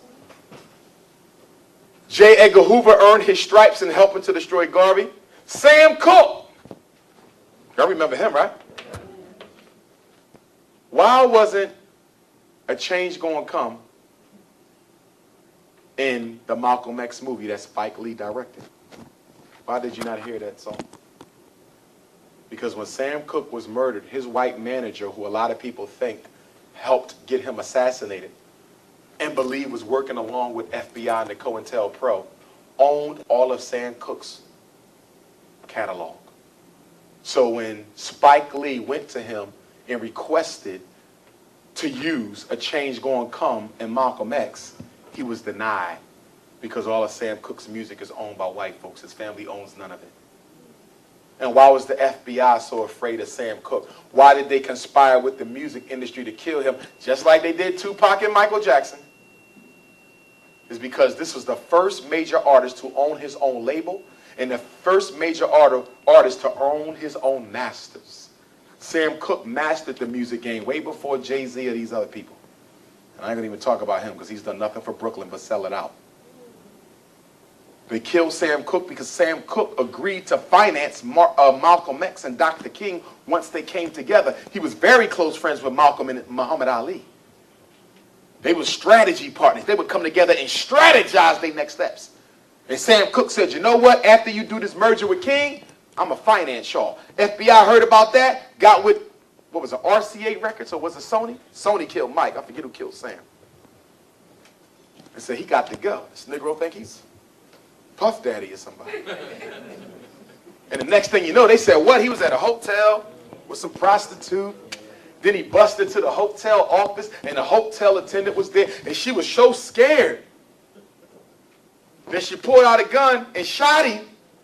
Only problem is what? Family said when they saw his body, he was beaten so badly, his head was decapitated from his shoulders. A gunshot could do that, brothers and sisters? They said his knuckles and his wrists and his fingers was all mangled and broken. A gunshot do that, brothers and sisters? They said Sam Cooke looked like he had been beat with baseball bats. But the official coroner's report say what? He died from a gunshot. Sam Cooke was murdered by the music industry because he was plotting revolution. He was going to bring more artists under his wing, and he was going to finance the unified civil rights struggle. Michael Jackson would die 50 years later, partly for trying to do the same thing. The music industry is a secret society. And for those of y'all who got children who are aspiring to get into that world, you better teach them what it's about. Your sons want to be a great rapper, and they want to sell 1 million albums, and they want to be a $500 million megastar. Make sure your son knows, honey, in order for you to break that barrier, young man, you're going to have to bend over and pay the price. That's right. You must get sodomized as a black man in America if you want to break 500 million. And any black man you know who has broken 500 million has paid the price. That's the way it goes. Because the white man don't let you get rich unless he got a card he can play on you if you ever get out of hand. And the best card to play on a black man is to sodomize him. Oh, you want to get black again? We're going to let everybody know that we done had a pony show with you. This is real rap, y'all. If you don't believe me, study the books that's put out there. I'm not into the whole Illuminati thing because I think people have made too much of it. Okay? But you do need to know a little bit about that. You don't get rich unless you pay a price. Oprah had to pay it. Cosby had to pay it. Them people didn't get rich for nothing. Now, Cosby a little old school. I don't necessarily know if he had to bend over and pay the price, but all the new jacks had to. They don't play with y'all. They don't play with the white man. Even the white man got to get sodomized in order to get rich.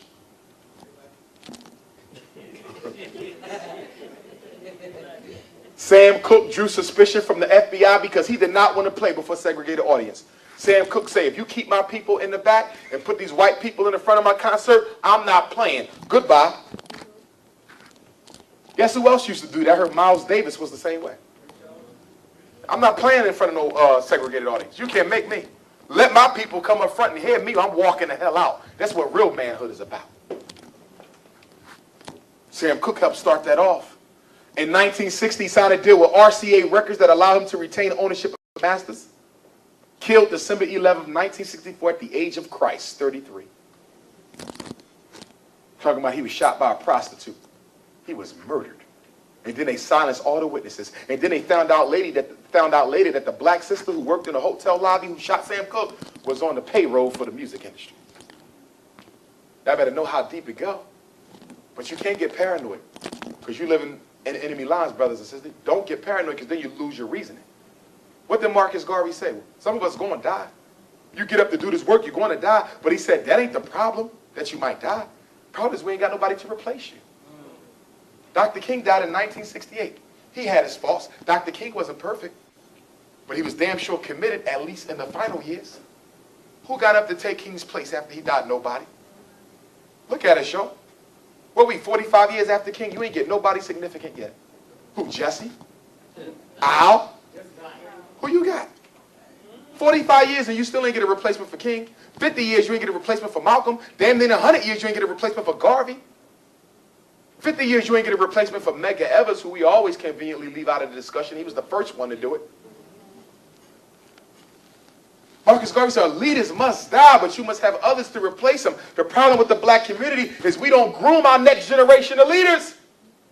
We go to church and pray for the Christ to send us one. And then the FBI sends you one.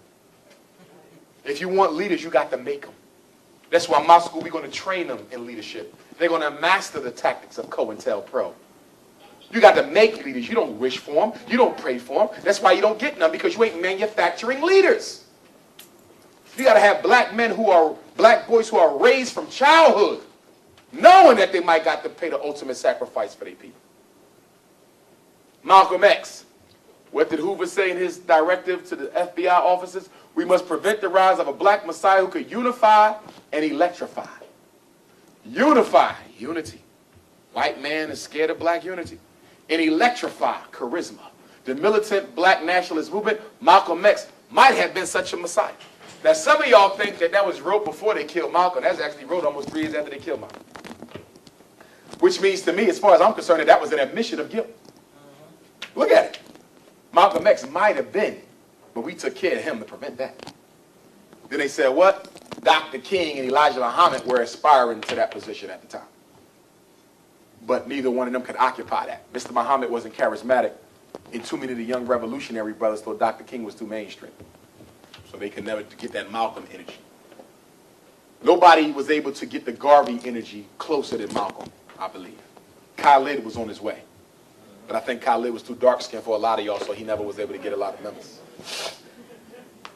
James Farmer, check this out.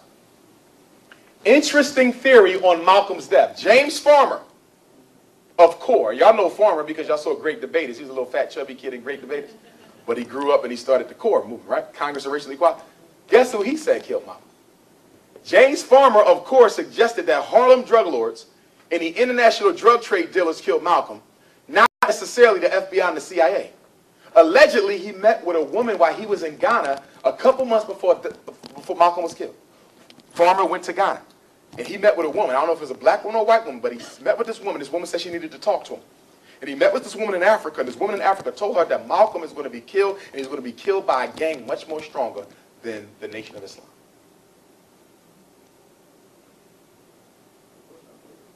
Malcolm's death, well, they said the theory was that Malcolm was speaking so hard against drug dealing and drug use that it may have declined sales. I think the motive is kind of weak, personally. But I do find it kind of interesting that this woman told him that Malcolm would be dead in a couple of weeks or months, and he was. Like I said, I think there was multiple interests in that. I don't think that was no one thing. That was not just the CIA. It was not just the FBI. It was not just the nation. It was not just the gang lords. It was several people involved in Malcolm's take. And I think there were several involved in Shabazz's take, his grandson. I don't think it was no one entity. We know that what? John Ali, chief of staff for the Nation of Islam, was a paid informant. We knew that. Soon after Malcolm got killed, he contacted the messenger and said, Malcolm done. So we knew that the nation was thoroughly infiltrated. But the theoretical question is what? Can you blame the nation for the agents within it? Or not? That's kind of the question. But then you also got to be honest too. And as Zach Kondo and others said, I mean, it was several teams from the nation who was looking for Malcolm too. Whether the government got to Malcolm first or not, that's also debatable. I think they all got to Malcolm. I think they all did it. I think the government told its haters to get him, and they would turn the cheek. That's what I think. And I think it's interesting that Malcolm's attorney, Percy Sutton, never told nobody who he thought killed Malcolm. He always said, I will never tell who I think killed him. I don't know why. And then we got to have a conversation with Alex Haley. Well, we can't because he's gone now, but Alex Haley took 3 chapters out of Malcolm's autobiography that never made it into the book. Did y'all know that? 3 chapters, never made it in. Allegedly, a black attorney owns all 3 chapters, but ain't nobody seen them yet. And allegedly, in one of these chapters, he names the people who was plotting against him to kill him. In fact, on the day he was killed at the Audubon, Malcolm had a paper in his hand that listed all the people who was involved in the conspiracy against his death. The bloody paper, it ended up in Betty's hands, and then it went to somebody else's hands. I think Alex Haley might have had it, but I don't know where that paper is now. But allegedly, he named everybody who was in it. He had researched his assassination. And on the day of it, had planned to read the names. What else do we know about Malcolm's assassination? Within 2 days after his killing, he was scheduled to give a speech with Che Guevara or Castro in front of an audience of all revolutionary leaders from the second and third world within 48 hours. Now, when you hear that, that tells me that's bigger than nation. That's bigger than nation. Because they wasn't trying to, they wasn't into that. And I'll just leave it at that. Okay, but that's bigger than nation. Also, did you know that Malcolm was food poisoned while he was out of the country? I think while he was in the Middle East or Africa, and he had to go to the hospital, had to rush him to the hospital and pump his stomach. His aide said that that was an attempt on his life right there. They tried to kill him through the food poisoning, but they got him to the hospital in time to pump his stomach. That wasn't nation either. So do I think those brothers and sisters who some people in the nation was involved? Without question. They didn't hide it. They talked about it. It was all in the paper. Farrakhan wrote his articles, whatever. So of course. But did they act alone? Without, I don't think they did. Is it possible that they were not ultimately the ones to take his life? That's possible too. We'll never know. We will never know. We do know what? That all of the FBI papers on Malcolm have not been released yet. So who knows whenever they're going to release him. The reason why they're not going to release him because they know that it points to government complicity. Because I'm going to tell you something that's real strange about Malcolm's death, and that what? 2 men went to jail for all that time who was nowhere near the Audubon. Butler and Johnson, nowhere there. Even Hayer in court said they didn't do it. And they still sent them to jail because they had to blame it on somebody. I had the attorney for the Malcolm X grassroots movement, Brother Kamal Franklin, on my radio show a couple of years ago. Kamal said one of the guys who killed Malcolm, never been questioned, never been arrested. He living as a free man right now. So definitely the government was in it. But am I going to absolve certain forces within the nation? No, I'm not going to absolve. It gets deep, brothers and sisters. Why are we doing this in the first place? So you can study who killed Hilton? No, no, no. I want you to look at the pattern so you can protect your damn self. Look at the pattern so you can protect yourself. Malcolm, a gasoline container was placed on one of the rooms at Malcolm's firebound home, attempted to suggest that he burned the house himself. Did y'all know that? When they went in to inspect the house, there was a container of gasoline on one of the dressers, I believe it was. And so they tried to say Malcolm burned the house himself so the nation couldn't get it. And Malcolm said, if y'all can prove that I put that there, y'all can take my life right now. Why would I buy my house with my children living? But who planted the gasoline bottle? And then we got to talk about who? The mysterious third gunman. Y'all heard about that, right?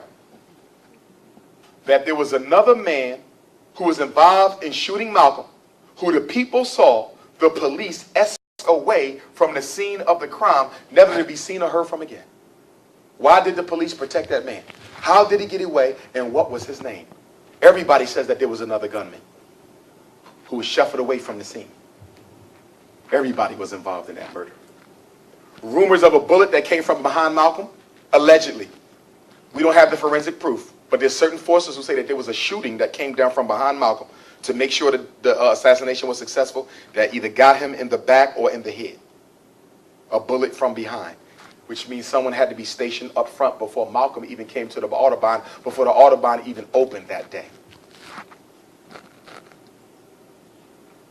He was scheduled to give a major address with Che Guevara or Castro, as I said, within 48 hours after his killing. Who knows what would have happened if he was able to get there. Then we got to talk about Dr. King's killing 3 years later. And this was the Prince of Peace, right? Has anybody ever read the book An Active State by William Pepper? Or Orders to Kill by William Pepper? Orders to Kill was the first book, An Active State is the second. I recommend that you read An Active State because most of what was in Orders to Kill is in an active state. William Pepper, the King family attorney who sued the FBI and CIA, proven beyond a shadow of a doubt in court they won, even though they didn't show it on CNN, proved that it was the government that killed Malcolm and not James Earl Ray. That killed King and not James Earl Ray. They won the case, y'all. They won the case. C-SPAN didn't talk about it. The news didn't. Nobody told you that the government was proven to have killed Dr. King by a white lawyer. He wrote a book where he interviewed the people involved. Do you know that the U.S. Army Green Berets was the backup shooters? They were stationed across the roof. They thought they was the main shooters, but they was the backup. They had the damn army ready to take out Dr. King, your government that you trust and love so much. Who did the FBI hire to kill King? The Tennessee Mafia. The actual gunman was a Hispanic. The actual gunman was a Hispanic. I forget his name, but you'll read it in the book. Who helped orchestrate Dr. King's assassination? The Ku Klux Klan of Tennessee. Talking about they do surveillance over hate groups when you're working with the hate groups. What about the fact that the brothers and King's entourage saw somebody jump down, come out the building and go running, nobody went after him? Why not? Because it was an inside job. Jesse Jackson was on the ground when King got shot. He runs up the steps and wiped Dr. King's blood on his body. Who does that? Some of y'all saying, are you sure? Read the book. Don't believe nothing I told y'all tonight. I know I'm based on facts, but I need you to know it for yourself. Why did Messy Jesse rub Dr. King's blood on his body and then point away from where the shots came from? Can I go a little bit deeper? When you read the book, you're going to find that the Green Berets said that they was told that friendlies would not be wearing ties. Friendlies would have on no tie on the day of the killing. Jesse didn't have on a tie.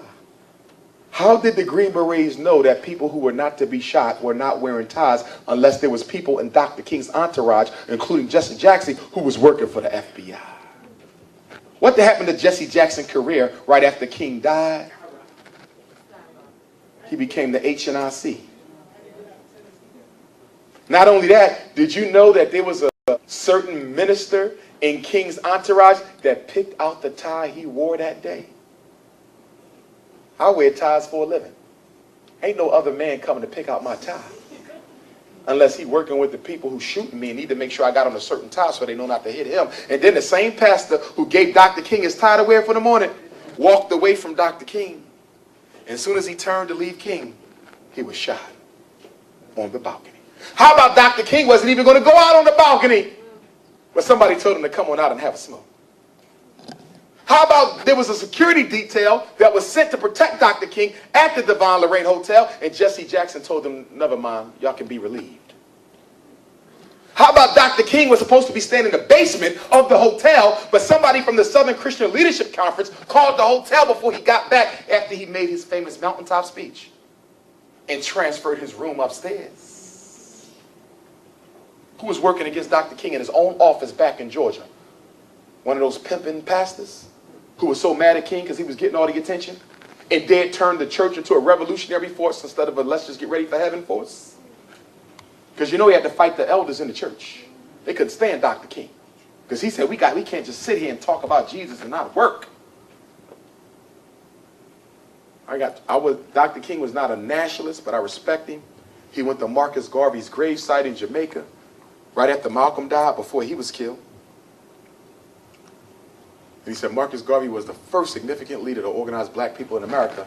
And people around King said that when he came back to America after visiting Mr. Garvey in Jamaica, his grave, they said he started giving speeches like Garvey. And that's where the CIA and FBI moved in on King. You got to read King's speeches the last year of his life. See, the white man handpicked speeches for y'all to read. When you get a Dr. King CD, he handpicked I Have a Dream, Mountaintop. He don't give you the good stuff. He don't give you that Marcus Garvey Dr. King. He give you King the Integrationist. That's why you got to get the anthology of all of King's speeches and read the ones at the last year. Stop being lazy. Read that last year of Dr. King. You would think you're reading Marcus Garvey or Malcolm.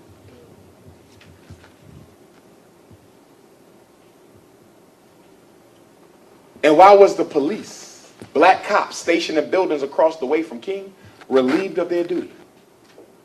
They was told to get off post. They said, no, we defending Dr. King. We got to keep a watch out. We said, go home.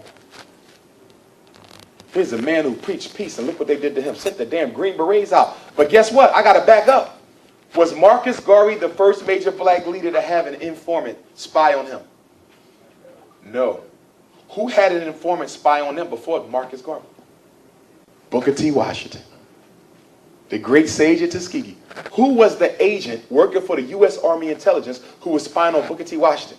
His vice principal, R.R. Moton, the man who Marcus Garvey said he couldn't stand. Remember when Marcus Garvey got to America, Booker T. had already died, but he went to Tuskegee anyway to talk to R.R. Moton. And Marcus Garvey said, I couldn't stand that man or nothing about him. Mr. Garvey knew something. We found out later that R.R. Moton was a U.S. Army spy sent to Tuskegee to spy on Booker T because he was using Tuskegee Institute as a hideout for black revolutionaries. And you thought he was a sellout. Don't be so quick to judge. Dr. King, shooters were informed that friendlies were wearing were not to be wearing ties. There was no pursuit of the government that was seen fleeing from the crime. Jesse wiping blood on himself. And then the FBI presented Coretta with audio tapes of sexual relations with other women. What type of Justice Department does that? Who tapes people's sexual acts and give it to their wife? But I respect Coretta because she didn't put Dr. King's business in the street like some of y'all would have done. I would have had y'all neck snapping and shit. She said, the movement is more important than this. She took it to a grave. But every time you bring up Dr. King, some Negro cheated on his wife. He wasn't perfect, and we're not condoning what he did. But if his wife ain't say nothing about it, who the hell are you two? Assata Shakur. This sister is an elder, and your president makes her the first black woman ever to be put atop of the most wanted terrorist list. I said, well, the government never sought out Harriet Tubman. Her slave master did, but the government never sought out Harriet. She was never convicted of shooting that trooper. She was only convicted of being an accomplice. So if you're only convicted of being an accomplice, how the hell you get a life sentence plus 33 years? Ain't that crazy? They admitted she didn't kill nobody, that she was only there. But even as an accomplice, they gave a life sentence plus 33 years. She said, oh, hell no. I'm getting the hell out of here. First black woman ever placed atop of the terrorist watch list. The Department of Justice claims that she shot the officer execution style while he lay on the ground. Now, here's the interesting thing. She was not convicted of killing him. But when they put her posters up in New Jersey a couple weeks ago, they remixed the story. And now they're telling everybody that she killed the cop, even though she was never convicted of killing the cop. Look at how they play with the law. If the transcripts say the woman was not convicted of killing the cop, who are you to come back 30 years later and try to say she did anyway and overturn what the damn judge and jury had to say? When did this happen? May 2nd, 1973. How many years ago was that? 43, 83, 93, 03, 40 years exactly. In fact, it looks like they did what? It looks like they put out the terrorist thing on the anniversary, May 2nd of 2013. Her comrade, Zaid Malik Shakur, was murdered that night. And the crazy thing about it, y'all, is what? They say she shot the cop, but do you know that Sada was shot in her underarm pit? So if you were shot in your underarm pit, that means what? Your hands was up. In the forensic evidence from the white people, the ballistic evidence proved that Assata Shakur's story was the accurate story. She didn't even make it up, y'all. It was the accurate story. She didn't try to kill nobody that night. Forensic evidence proved that her hands were in the air when she was shot as the bullet went through her underarm pit. She was convicted in 1977, 4-year trial, first-degree murder, and subsequently escaped prison in 1979. She's been living in Cuba since. Sentenced to life in jail plus 33 years. Obama's FBI raised her bounty from $1 million to $2 million. They encouraging people to go kidnap her. Y'all know that, right? They're trying to get Cubans to do it. I was reading it on the internet today. They're trying to motivate a Cuban to try to bring her back to America and get that money. And they don't care if she dead or alive, by the way. They would prefer her alive so they can torture her herself. So y'all got to make sure y'all pray for that sister's life, because that could be any one of you. That could have been any one of you that night on that turnpike. Pray for that sister's life. Ask your ancestors to intervene. We got to keep watch over her. Now, for y'all Obama lovers, I don't know what else to say to y'all. I mean, what left? What else does he need to do to convince y'all he ain't for black people? Because some of y'all are just sick. I don't get it. Fred Hampton. One of my favorites. Fred Hampton probably would have been the next Marcus Garvey if they would have left him the hell alone. I love Huey and Bobby Seale, but I'm sorry, he was stronger than everybody in the Panther Party. 21 years old. And they was great men, don't get me wrong. Me and Bobby Seale had a nice conversation up in Philadelphia a couple Black History months ago.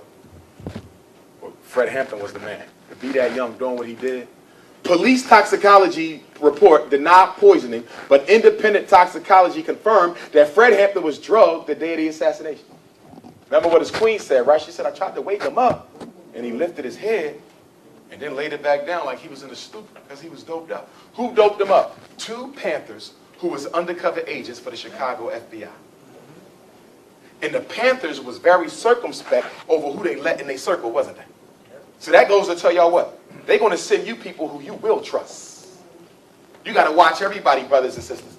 They're not going to send you somebody you know not to trust. Negro with a 3-piece suit working on Wall Street, he can't infiltrate you. They're going to send somebody from the hood. They might send an elder. because we love our elders and we don't assume they do any wrong. But there's a lot of elderly black folk who work for the FBI. So let's wake up and smell the coffee. Don't give me no romanticized culture. I'm trying to stay alive. And any Negro can be used by the government. I don't care whether you're 6 or 60. I'm going to watch y'all all.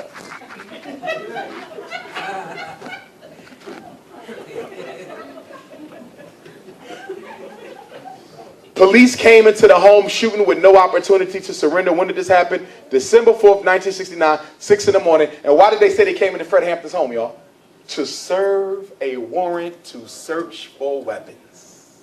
Who the hell searches for weapons at 6 in the morning? They came to kill.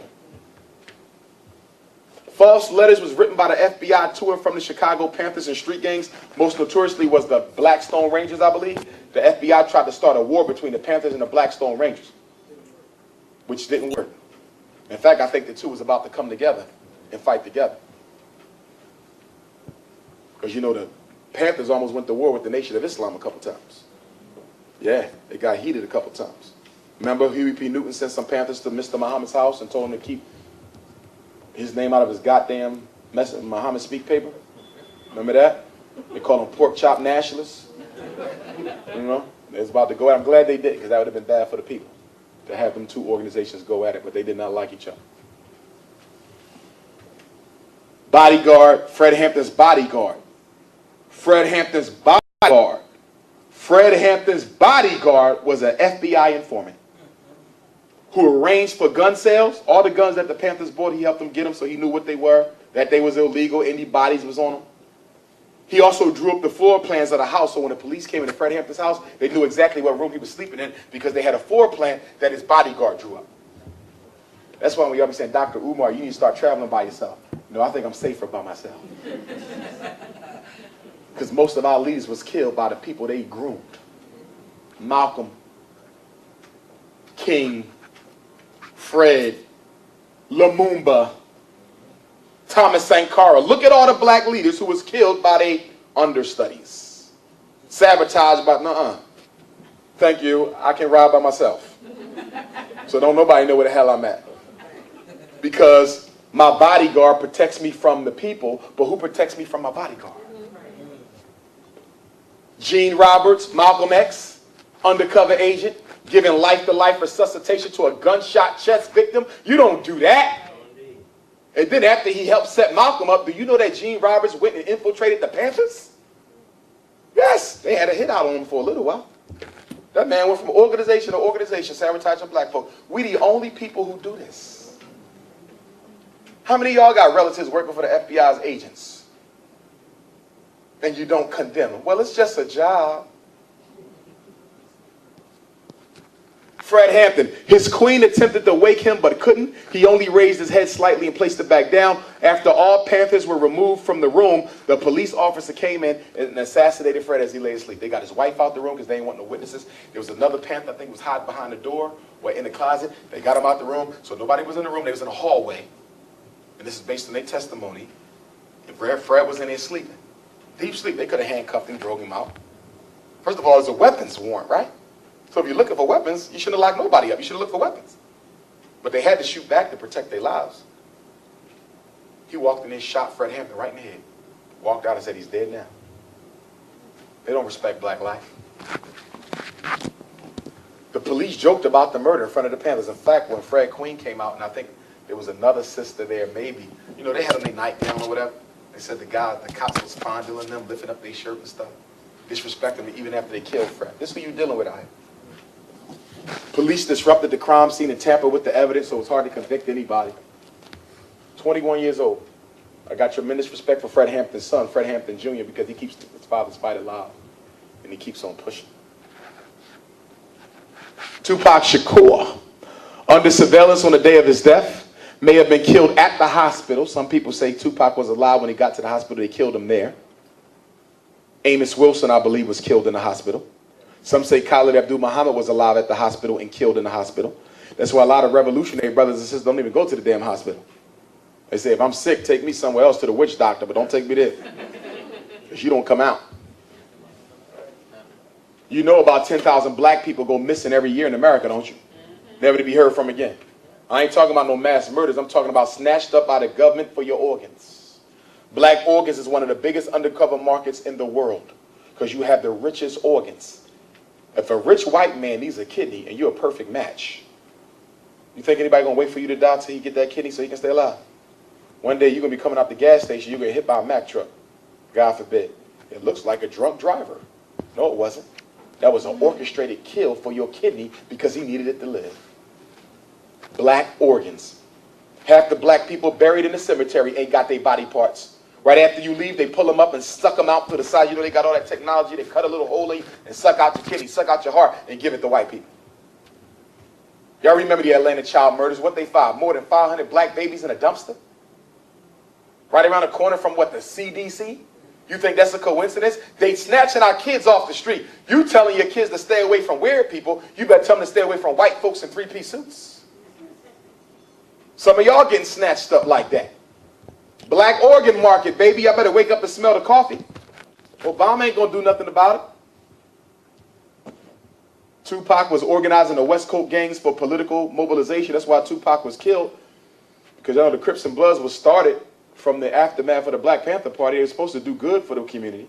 But then they got infiltrated by agents and they got turned into drug-selling, gun-toting gangs. But they were supposed to do righteous work. Right. That's right, Crips and the Bloods. Created for righteousness. So Tupac tried to work with them, get them back. Government said, we can't have this. You got the #1 selling rapper of all time politicizing gangs in LA? Oh, hell no. So not with the music industry. Remember, all the executives of the music industry sit at the what? Council of Foreign Relations table, the Bilderberger table. They're all one family. And they put the hit out. And they use who? Police from Las Vegas and Los Angeles to knock out Tupac. But they made it look like a beef with Orlando Anderson from the gang out in LA. See how they like to cover it up with nonsense? He was killed by the government in the music industry. Suge Knight wanted him going too because he was his bread and butter, but it was more so FBI working with the guy who was Suge Knight's co-owner of Death Row. I forget the white guy's name. You always see him posing with Suge Knight. He was, not Aveen. I don't think it was Aveen. Under Aveen. Real dark, short white dude, dark hair. He's always with Suge. I don't think it was Aveen though. Could have been, but I don't think. But whoever he was an informant for the FBI while he was working for Death Row. That's how deep it gets. And y'all know they got the hip hop police anyway. They watch all the rappers, make sure ain't nobody doing nothing righteous. You can sell drugs, smoke weed, but don't you try to organize black people. Jay-Z learned that. That's why he became the house Negro of the hip-hop community. Screaming Brooklyn ain't done nothing for Brooklyn. Afeni Shakur, did y'all know Tupac's mother was hooked on dope by an FBI agent by the name of Lex McDaniel, her boyfriend? His job was to hook her on drugs. I don't think y'all understand what y'all dealing with, y'all. His assignment was to get Afeni on drugs. This black woman, never been to law school.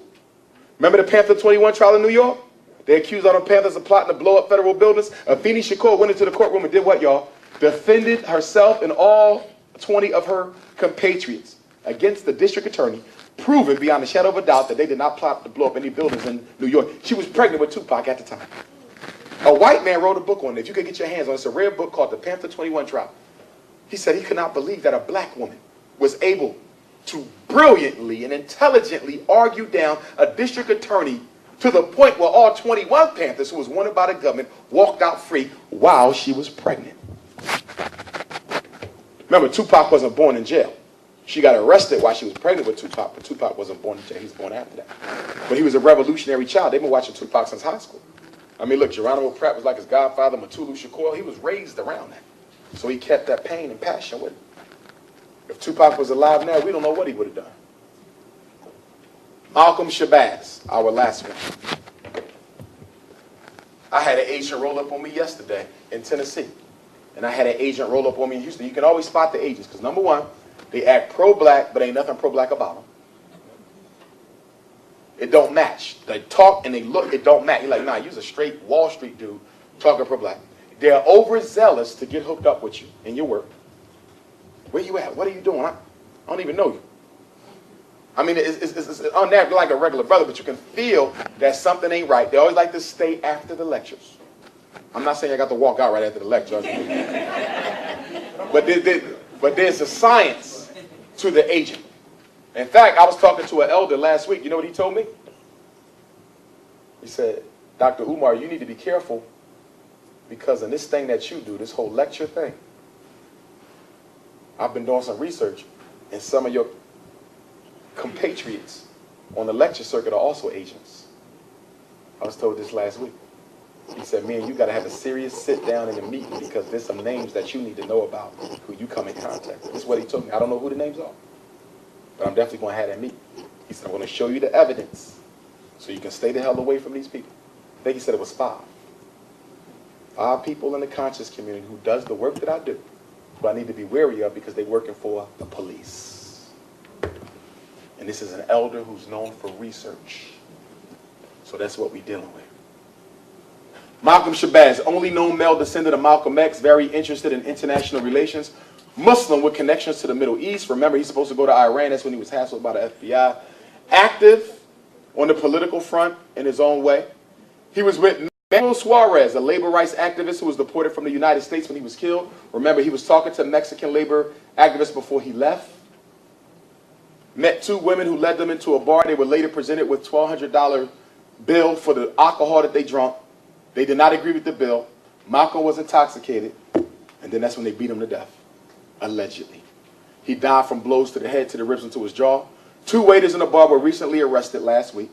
The 2 women who brought him into the restaurant, nobody seemed to find them so conveniently. Appears to have been willing to help support the Mexico labor struggles. He was working on 2 books, and he was also working with Cynthia McKinney. Some people also said what? That young Malcolm Shabazz later recanted his confession that he burned down his mom's house, his grandmama's house, Betty Shabazz, rest in peace. Some people had already said that. Some people said it wasn't Malcolm who burned that house. He was just made to take the fall. We don't know whether he burned it or not. I don't know. But they said he recanted it, and there's people who said that some of his grandfather's former enemies might have done it because she was about to do a couple of things legally herself. Some people said it might have been the government for different reasons. We'll never know. There's no definitive answers on assassinations because the government hides so much. So you got to keep, this is an ongoing story, y'all. Malcolm is an ongoing story. Malcolm Shabazz is an ongoing story. Fred Hampton, an ongoing story. Medgar Evers, an ongoing story because you never get all the facts. You got to constantly revise history as it comes. But I'll tell you in a minute, even though there was forces within the Nation of Islam who I feel were definitely involved in Malcolm's death, I don't paint the whole organization with one brush. I know a lot of good brothers and sisters in the Nation of Islam. Boston, Philly, I know a lot of good ones. And so I cannot hold them responsible for something that happened before their time. And that's for any organization for that matter. NAACP and Urban League, I can't stand them too. Jewish organizations. But I know a lot of good black people who've given their time and effort to the NAACP and the Urban League, and I respect them for that. So I never judge people purely based on affiliation, and you shouldn't do that either. You a Christian, I'm not going to throw you out. You Muslim, I'm not going to throw you out. I want to know what you're doing for the people. That's my I don't care what you believe in. You can pray to the trash can if you want. But how do you think is what I'm concerned about. Not how you pray, not how you eat, but how you think. In conclusion, I want to say this. Times is getting kind of rough for African people. And we have to get organized, y'all, because it's not looking good for us. And Pan-Africanism is the only way that you're going to be able to fix this situation because all Africans globally suffer from the same enemy, white supremacy. So I implore you to get connected with Africans somewhere else in another part of the world. It could be Jamaica. I'm going to be going to London June 10th through the 14th. I'll be in Haiti in August. I'll be in Canada in July. Travel. We need those networks. If you don't have your passport, especially for my young people, get your passport.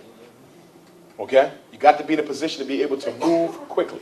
Stop buying stuff and keep your money saved up because you ain't going to be able to take all the pocketbooks on you with you in a case of emergency. Okay? Keep cash. Marcus Garvey said it's better to have money than possessions unless it's wealth and assets. Okay? Pan-Africanism is the only way. Black nationalism ain't going to do it by itself. All these other ideologies floating around here, they ain't going to do it by themselves. Can they help? Yes. But there got to be a coalition of everybody. But there must be a Pan-Africanist outlook. Because you are a nation within a nation. And that's another reason why Malcolm had to go, because he was going to take the plight of black people, their treatment by the United States government to what? United Nations, into court. That would have embarrassed America. Remember, they're the moral police of the world. That would have embarrassed them. So Malcolm had to go. He was finishing what Marcus Garvey had started. We got to do the same thing. Black people have to stop suing in America's civil courts and take them to the world court.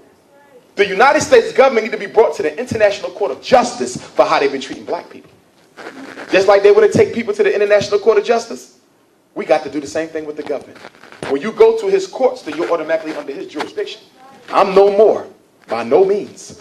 But I respect a lot of what my brothers and sisters teach who belong to the Moorish Science Temple. And Mr. Garvey and Noble Drew Ali, they did collaborate on some things and agreed to disagree on some other things. But one thing that they did agree on, we are a nation within a nation, and we need to start representing and acting as such. That's how you win this game, by going to the world court, finishing the job of Malcolm and Mr. Garvey. I'll leave y'all with a quote from my ancestor, Frederick Douglass. And then when I'm done, I'm going to run out and grab my box of books for those of y'all who are interested in my Unapologetically African t-shirts. Because it's time to be unapologetically African. Stop making excuses for being black. Stop fighting for everybody but your own. Hate no one, but love thyself first. Frederick said, if there is no struggle, there is no progress. Those who profess to favor freedom and deprecate agitation are like men who want crops without plowing up the ground. They want rain, but they can't stand the thunder or the lightning. They want the ocean, but can't stand the awful roar of its waters. He says the struggle we have might be moral, or it might be physical, or it might be both moral and physical, but it must be a struggle. He said, find out what any people will quietly submit to, and you have found the exact measure of injustice that will be used against them. He said, for 20 years I prayed on my knees to God for freedom, but the Lord gave me freedom not until I got up off my knees and began praying with my feet. He said, if you want respect, stop looking for pity. The man who respects you need not pity you, and the man who pities you can't respect you. My family was brought to this state, Maryland, Talbot County, Eastern Shore. 1701, black man by the name of Belly, stolen from West Africa. He married a black woman by the name of Selah. They had a daughter by the name of Jenny in 1745. In 1774, 2 years before Jefferson's Declaration of Independence, Jenny had my great-great-great-great-great-great-grandmother, Queen Mother Betsy Belly. She married a free black man by the name of Isaac. Many believe was a Moor because he had never been a slave, and we don't find any slave ancestry in his line. They had about 13 children amongst them. One was named Harriet. Harriet was raped by the slave master who owned my family. His name was Aaron Anthony. Aaron Anthony took my Aunt Harriet and raped her. And in February of 1818, she gave birth to a boy, Frederick Augustus Washington Bailey. The next year, Aaron Anthony raped her sister, my great-great-great-great-grandma Betsy, young Betsy, giving birth to Frederick's brother, Stephen Henry Bailey, my direct ancestor. When you read the autobiographies of Frederick, and you should have read all three by now, remember that Frederick Douglass' autobiography is one of the most groundbreaking documents of all time. Not the first narrative, but the first to be written by a slave who openly named his master, and did so with a quality of English that rivals the best literature of the day. White folks said a black slave could not have written this. Frederick Douglass challenged so many stereotypes about black folk, we ain't got time all night to talk about it. But anyway, Frederick and Stephen were brothers because the slave master was their daddy, but they was cousins because Aunt Harriet and Grandma Betsy were sisters. And when you study your family tree, you're going to find a lot of cousin-sibling connections because the slave master would sleep with all women of the same line. So the cousins was also siblings. So anyhow, when Frederick escaped to freedom at the age of 20. Changed his name from Bailey to Douglas to evade capture under the Fugitive Slave Law. He married Anna Murray Douglas, his black wife of about 50 years. She died, and then he made a mistake and married that Caucasian.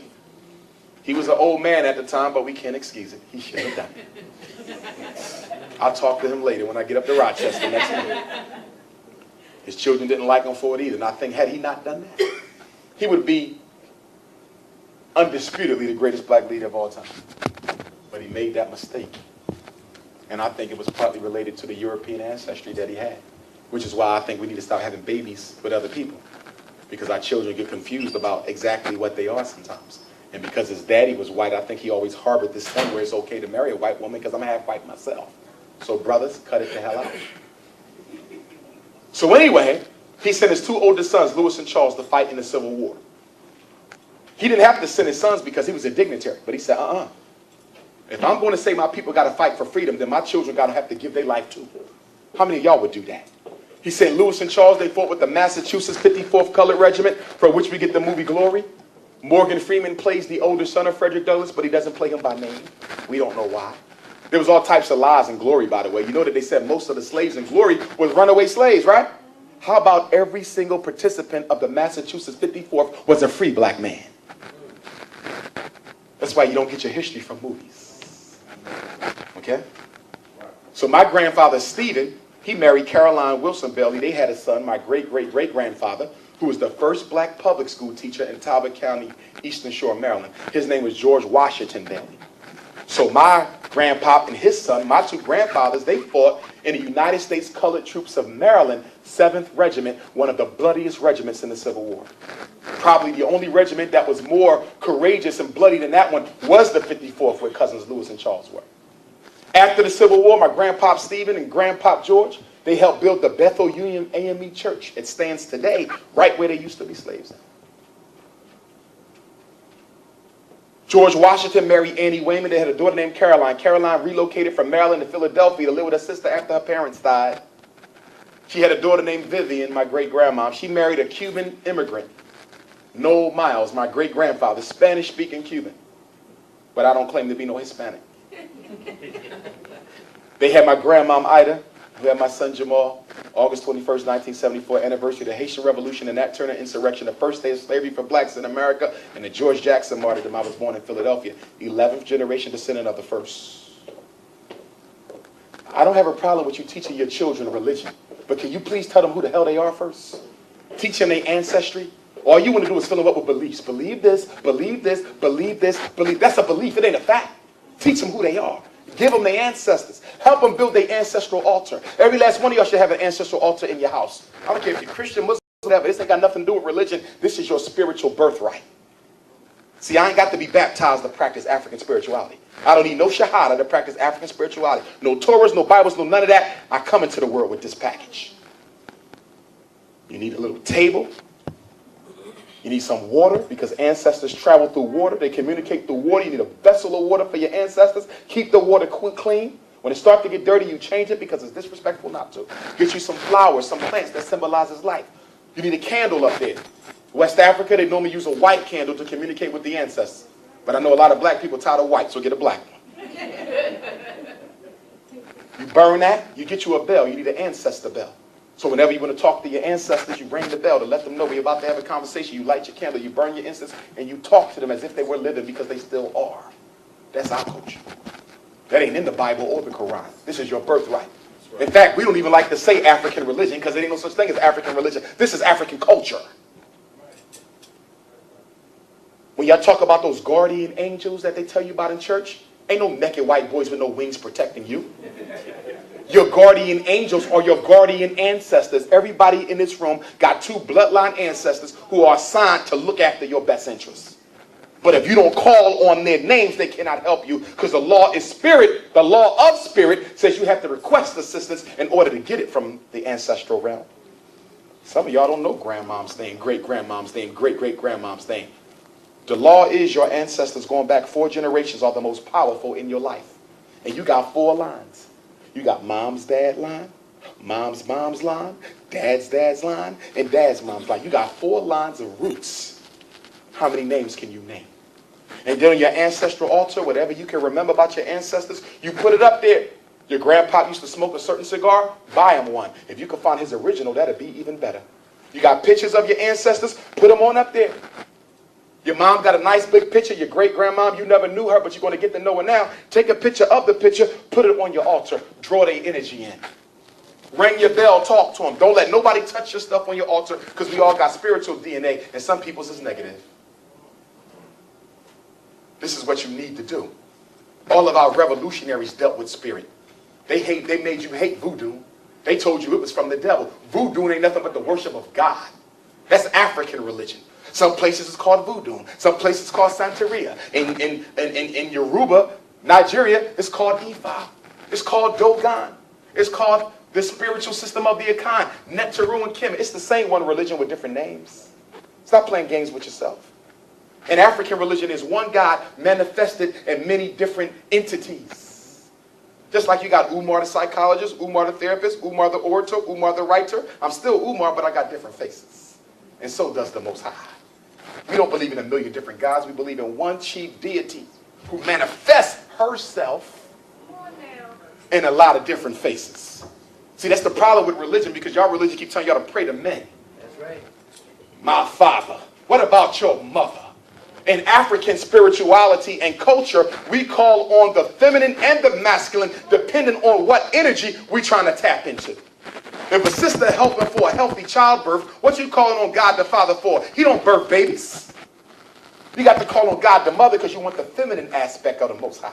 If I got to go to war, I'm going to call on God the Father because I need the masculine aspect of the Most High.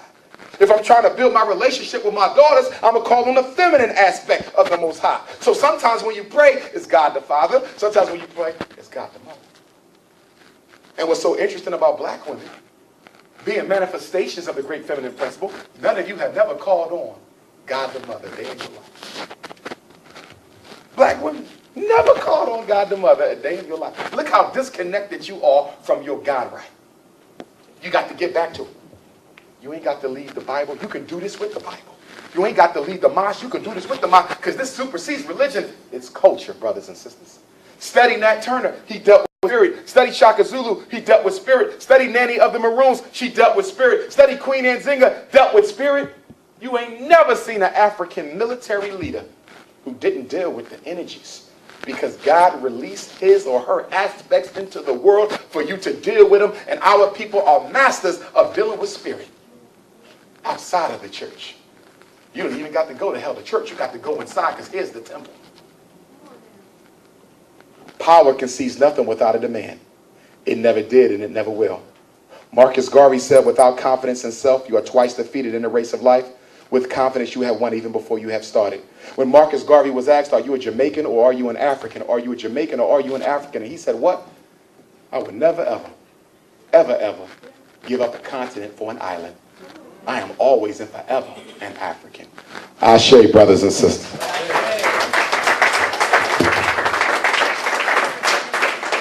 I'm going to go grab these books. Give it up for Brother Umar. Give him a big round of applause. Come on, y'all. Was it worth the wait? Was it worth the wait? All right, we definitely appreciate this, brother.